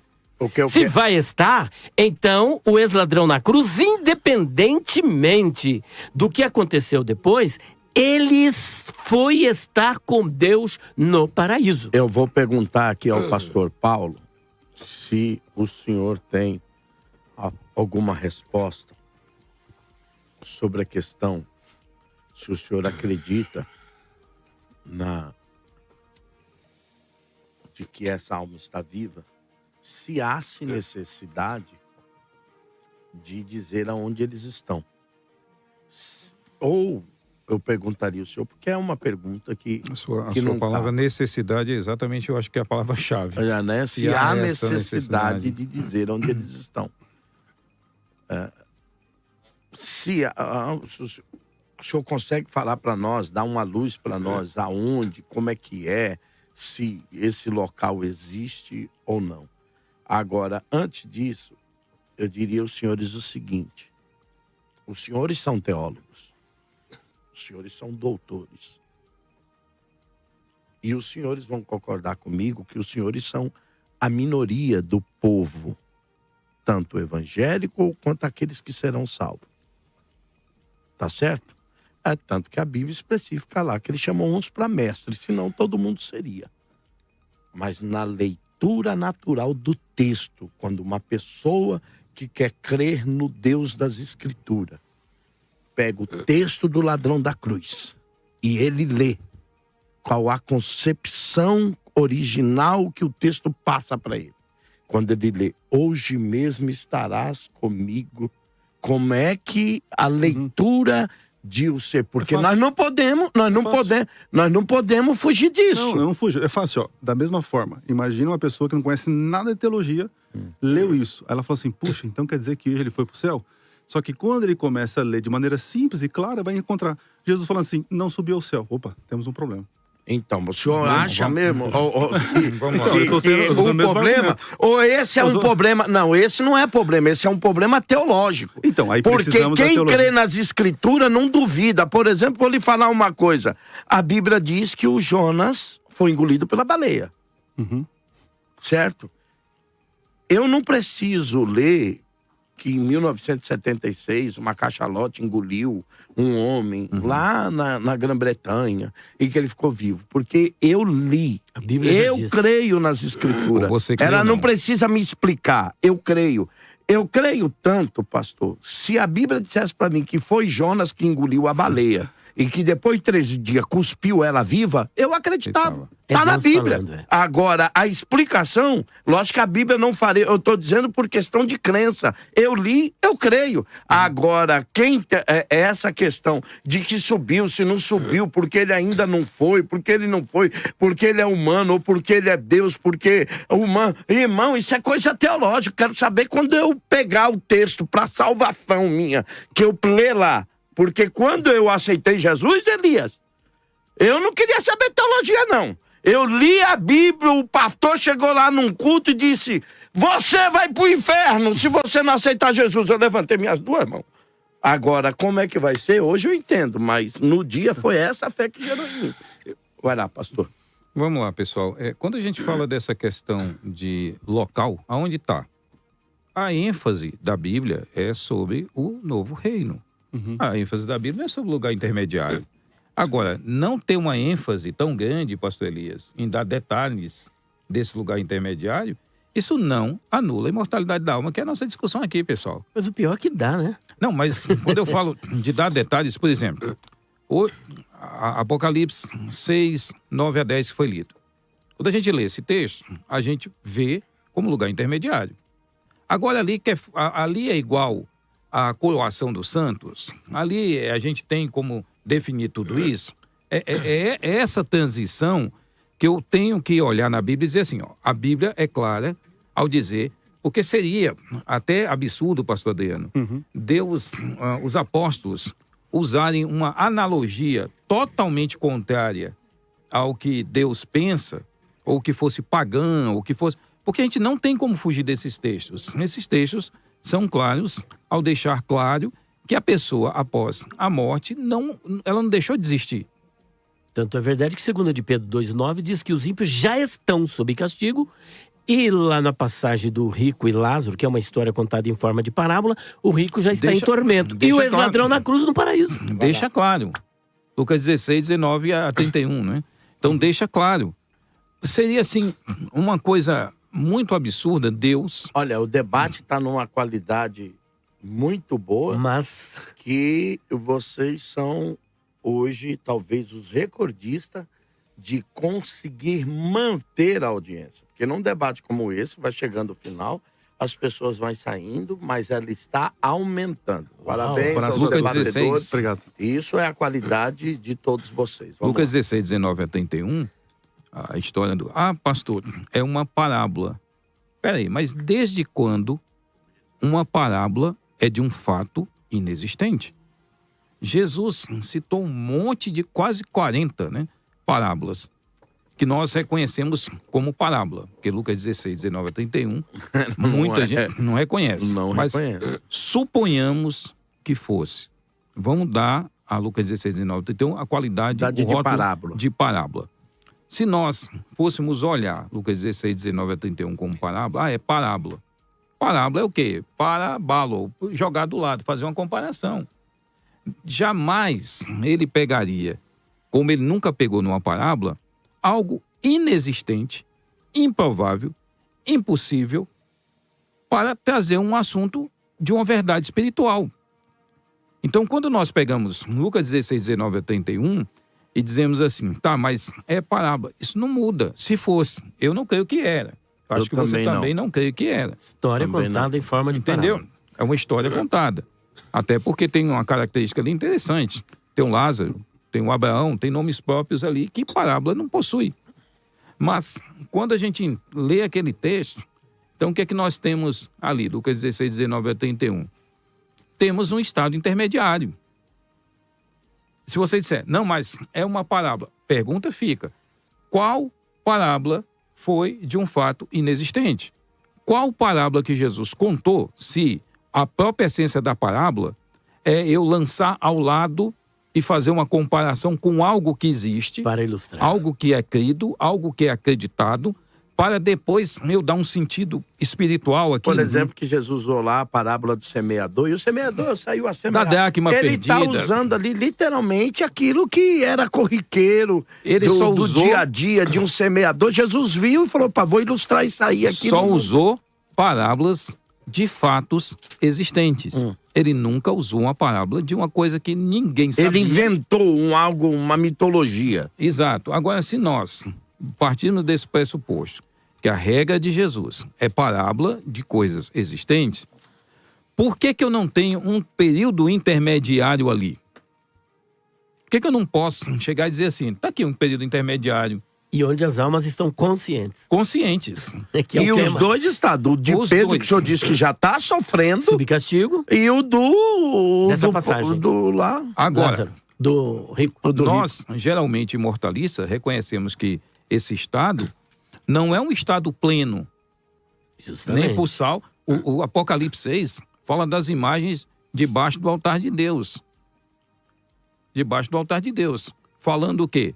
Que elas estão ali próximas do altar. Já de alguma maneira Próximas de gozando Deus. daquela presença. Mas é ali. como Apocalipse Mas não na diz. plenitude, é isso? Mas vocês têm que aguardar até que se complete o número daqueles que vão ser mortos. Ou seja, então. Um dia Plenitude é a ressurreição. Então, é a ressurreição. Então, esses textos não falam de ideias imediatas. Morreu, já está com o Senhor, recebendo tudo. na glória completa. Não. Eles falam de um período, de um local Transitório. transitório. De um local transitório, para que depois de reunidos todos eles, vai ser feito o julgamento da obra dos salvos e a obra e o julgamento dos perdidos.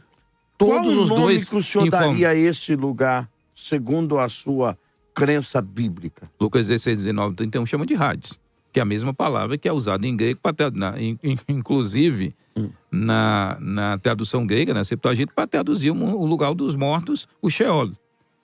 Então, é isso. Um lugar aonde aqueles que morrem. Mas tá, o Permanecem. Sheol aí que o senhor está dizendo seria o local do rico. Justamente. E Sim. o local do Lázaro? Porque não é o Paraíso. mesmo. Paraíso. Porque O texto tá falando de paraíso. lá vai Paraíso. dizer que existe um grande abismo entre eles. Paraíso. Que está no terceiro céu. De Então o acordo com senhor Paulo responderia que o local, que é a pergunta do, Para onde vão os do salvos pastor Paraíso. Adriano, paraíso. e dos ímpios, eles vão para o Hades. Só que a palavra Hades, ela tem um campo semântico amplo. Ela tem vários significados. O que vai determinar o seu significado é o contexto. Tá. No contexto que Jesus está apresentando ali, é o local de tormento. Tanto é verdade que em várias vezes ele diz, eu estou em tormento. Num lugar de tormento, o texto é repetitivo. Ok. E 2 de Pedro 2,9 diz que eles já estão Nesse sob castigo. local. Posso Sob fazer só uma castigo. pergunta, eu não vou cortar, só uma pergunta que eu vou fazer direta. A parábola, ok?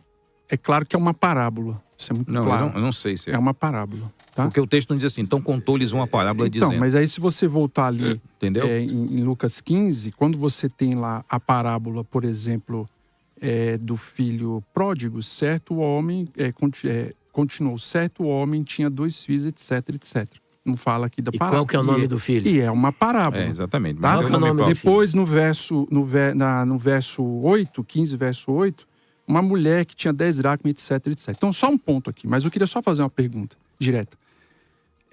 Essa parábola, tá? Ela é literal, tudo que está ali é literal, ou tudo que está ali é simbólico? Ou é Vamos uma lá. coisa ou outra? Eu Vamos queria lá. saber disso. As Vamos duas lá. coisas. Nenhuma parábola se preocupa com todos os detalhes. Por exemplo, parábola da dracma perdida. Você vai dizer que tudo ali, a mulher varreu embaixo, a vassoura é não sei o quê. E vai dar. Dá Você vai significado tentar pra dar um vassoura. Aí significado. vamos cair naquela coisa de Agostinho, né? Não, eu estou perguntando Da porque teologia lá... alexandrina. Lá, né? só A complementando, parábola lá tem fala da língua, Tá. fala do dedo, de Da sede. água. E aí parece que isso está se referindo ao corpo humano. Mas como é que nós vamos falar de Algo bem-aventurança do lado de lá, ou punição do lado de lá, sem usar simbologia humana, pessoal? Se até para Deus a gente tem que usar simbologia Não, porque humana. o texto A gente diz, fala que pastor, Deus- que morreu o rico e morreu o... Entende, Lázaro. pastor? Morreu. Então, a segunda parte é texto- literal da parábola. A primeira, ela é simbólica. Toda parábola, Não, mas eu digo os elementos. Eu entendo que a parábola você Eu coloca posso ao falar? lado para comparar, para ensinar uma verdade. eu Isso é queria falar óbvio. também, no texto. mas- Permite eu dar um pitaco aí, pode ser? Pode, um pitaco eu volto Então, a vai lá, palavra com o Um pastor, pitaquinho. com o pastor Como é Adriano. que eu descrevo? Nós temos lá, parábola do rico e Lázaro. Aquilo chama-se epígrafe. Epi, que está acima. Grafê de grafo, o que está escrito acima. Aquilo não é inspirado pelo Espírito Santo. Isso é a ideia de quem traduziu. Dentro do corpus literário daquela perícope, o que é que nós temos? Uma história real contada em forma de parábolas, e é justamente isso que justifica as linguagens figuradas que o Senhor está apontando. Manda que Lázaro molhe a ponta do dedo e refresque a minha língua. O corpo dele foi sepultado, a Bíblia é clara ali no texto. Mas lá no Hades, quem está no Hades? Quem está no Hades é a sua alma. Então Jesus vai usar estas figuras que eram comuns a todos, porque ninguém sabe como que era lá no inferno, ninguém sabia o que se passava lá. Jesus vai usar figuras que estavam dentro do conceito humano, temporal, para ilustrar o sofrimento lá no Hades. E isso corrobora com o que está escrito em 2 de Pedro, capítulo 2, versículo 9, em que eles já estão sob castigo. E daí nós aurimos a ideia do tema que nós estamos debatendo, que é a consciência após a morte. Tanto o rico tinha consciência após a morte, e quem está sob castigo também tem consciência, porque é impossível castigar alguém que está inconsciente. Agora, Querido- só pastor, só a questão da parábola. Vocês Vou voltar pro Eu Adriano. não creio que é parábola, Eu também não. tá certo? Eu não creio que é parábola.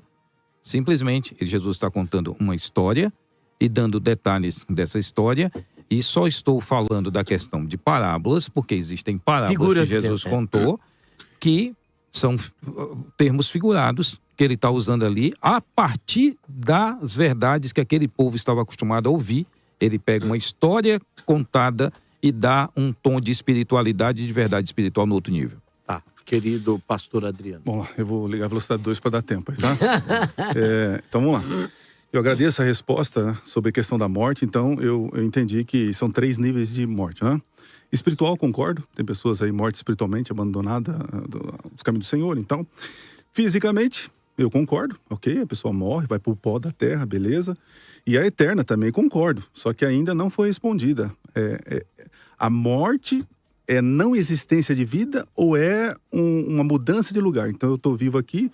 E aí eu morro, eu vou para um lugar diferente. Então, assim... Aí já é uma segunda pergunta. Não existência de vida terrena. Não existência de vida terrena. Ok. Então a gente precisava... Não então... na morte espiritual, na morte física... Não, ele está perguntando a morte física. A morte física, a pessoa como carne e osso, ela vai para o cemitério, vai se decompor. Ok. Então, o que mas a interessa para espiritual, nós... ela continua. O que interessa para nós é a morte espiritual. Exatamente. Para mim interessa, então, no caso, a eterna aqui, né? Então tá bom. Outra coisa, com relação, certamente morrerás, né? Então me permita não ficar aqui como cara de bobo aqui na resposta, porque eu queria realmente provocar isso. E eu percebi que vocês foram para o caminho que eu imaginava. Ali é uma linguagem jurídica, gente, não é cronológica.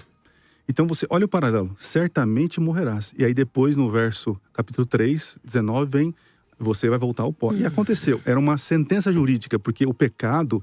Paulo vai tratar isso como sentença jurídica. Agora vamos lá para o ladrão da cruz, ou na cruz. O que é ex-ladrão, ou sei lá, o salvo lá. O Dimas, né? Então, ali também nós temos uma sentença, ali nós temos uma questão, uma liturgia, uma linguagem jurídica. Certamente digo hoje, só que ele não foi aquele momento, né? Ele vai no futuro. Então, assim, não há contradição. Muito bem, aí avanço. Quando vai para a parábola, eu estou vendo aqui você discutindo o elemento, tal. Para mim, eu entendo que Jesus é um mestre de contar história e ele usou símbolos para chamar atenção, tal. Ele usava a Netflix da época. Eu entendo isso, chamar atenção. Só que para mim, gente, não é que é irrelevante as coisas ali, porque ali tem um propósito. Mas para mim, o que mais importa na parábola é o final. Porque é ali que é a lição da parábola, ou da história, como o senhor queira, né? Então diz assim, Abraão respondeu, eles têm Moisés e os profetas, ouça-nos. Mas ele insistiu, não, pai Abraão, se alguém dentre os mortos for até lá, eles irão e se arrepender. Abraão, porém, lhe respondeu, se não ouvem Moisés e os profetas, também não deixarão de convencer, mesmo que ressuscite alguém dentre os mortos. Interessante, né? Coincidência ou jesuscidência, Jesus depois ressuscita alguém e as pessoas não acreditam. A lição dessa história não tem a ver se é sofrimento, como o senhor falou, né? Que ali é para ensinar como... Não, a lição é essa daqui. Não é que tem sofrimento, que conversam com o outro, se tem língua, se sofre. Para mim, o texto é claro. A lição é essa. As pessoas podem... milagres. As pessoas querem milagre, né? Mas o milagre não convence. O que convence é a palavra de Deus. Coisa que os fariseus não queriam. Eles queriam sinais, né? E para concluir minha fala, agradeço a oportunidade... João, capítulo 14, ainda ficou sem resposta. Se eles já estão diretamente com o Senhor... Então, porque Jesus fala que na volta dele vai pegar eles e levar para onde estou. Peraí, ele já não está? Então, assim, existe algumas incoerências nessa questão.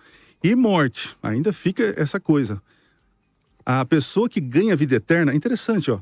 Se você for lá em... Eu falei que ia concluir rápido, eu vou mesmo, porque eu sou bem assim... João 14 é facílimo, viu? Então tá bom. Se me for permitido... Olha só, quando acontece a queda... Deus, ele fala o seguinte, ele imediatamente manda anjos para quê? Para colocar lá e proteger a árvore da vida, certo? Para eles não comerem o fruto. E interessante, então a ideia é que há uma dependência do ser humano para ser imortal e comendo esse fruto. Isso aparece novamente em Apocalipse, que os salvos vão comer esse fruto, não os ímpios. Mas vão comer para quê? Os salvos lá no céu? Para ter vida eterna? Ali diz cura das nações. Mas é para ter vida eterna? Então, aí que tá. Ele já tem a vida porque eterna. Porque um professor Leandro Quadro diz que é só comendo a árvore da vida que tem vida eterna. Então, o senhor concorda? Eu creio que há um simbolismo que aponta para uma realidade. A realidade é dependência. Mas é para quê? É dependência. É dependência de Deus. Nós só temos vida eterna se estamos ligados a Deus. Mas se não comer, não tem vida eterna. Só temos vida eterna se estivermos ligados a Deus e seguindo os seus propósitos. Se ele estabeleceu isso... A, Aí é outra imortal, coisa. a imortalidade. Então, a pergunta Não, só a imortalidade só é possível se comer a árvore da vida? Não creio nisso. Ah, então já está fora de combate. Agora eu Não, quero responder não, a sua questão mas sobre eu João deixa eu 14. falar, olha- O senhor terminou, já. Não, Só em outras não, questões. peraí, deixa aqui eu bem rapidinho, vou dar pastor. aqui. Ah, Deixa eu tá ver. bom, Só em cima combinado. do que você falou. Um minuto para o pastor Adriano concluir a sua fala. Então, o que eu estou construindo aqui, Elias, não é o fruto em si que dá vida eterna. Eu não sou tão ingênuo em acreditar que existe uma pílula mágica para a pessoa ser eterna. Apocalipse, existem símbolos que apontam para uma realidade. O fruto da vida, interessante, começa o mundo com 2 capítulos sem pecado e termina o mundo com 2 capítulos sem pecado. Existe uma ligação. Ali diz que se desobedecer, morre. E aí entra a graça. Jesus vem, ali vem o conceito. Aí depois vem agora a promessa, que é a promessa que não haverá morte. Então, o Gênesis e Apocalipse estão ligados. Um começa no jardim, o outro termina na cidade. Então, Perfeito. assim, a questão é, a vida eterna está ligada para quem para quem concede a eterna. Deus é eterno e ele concede a vida eterna. E ele consegue a vida eterna para os seus filhos. Entende? Eu entendo isso. Agora, morte é o contrário de vida. Se vida é existência, sentimento, gosto, sensação, razão, morte é extremamente ao contrário. Ok? Gente, Esse não é o queria- debate vida eterna, é ok. sobre imortalidade. Só responder, porque ele disse que ninguém respondeu. João 14, 1-3. Ok. Ó, e eu voltarei, Sim. e não é só receberei, e vos levarei, vos tomarei para mim. O Senhor engessou o significado do verbo paralambano. Vos levarei, olha só, eu vos tomarei para mim mesmo.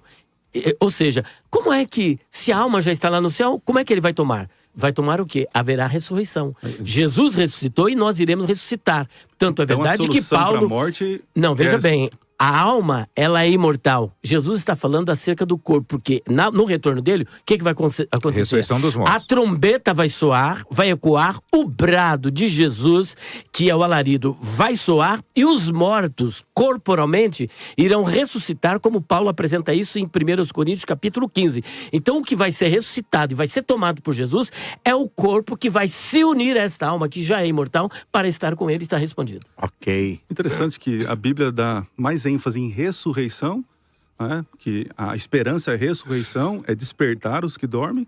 E aí a ênfase de vocês é que a alma é eterna. Não, mas essa não é a questão. imortal. Eu acho que essa não é a questão. O fato dele, de falar, o pastor Adriano, o fato de falar, de dar mais ênfase a uma coisa, não quer dizer que outra não exista. Justamente. Nós temos textos que apontam que existe alma imortal.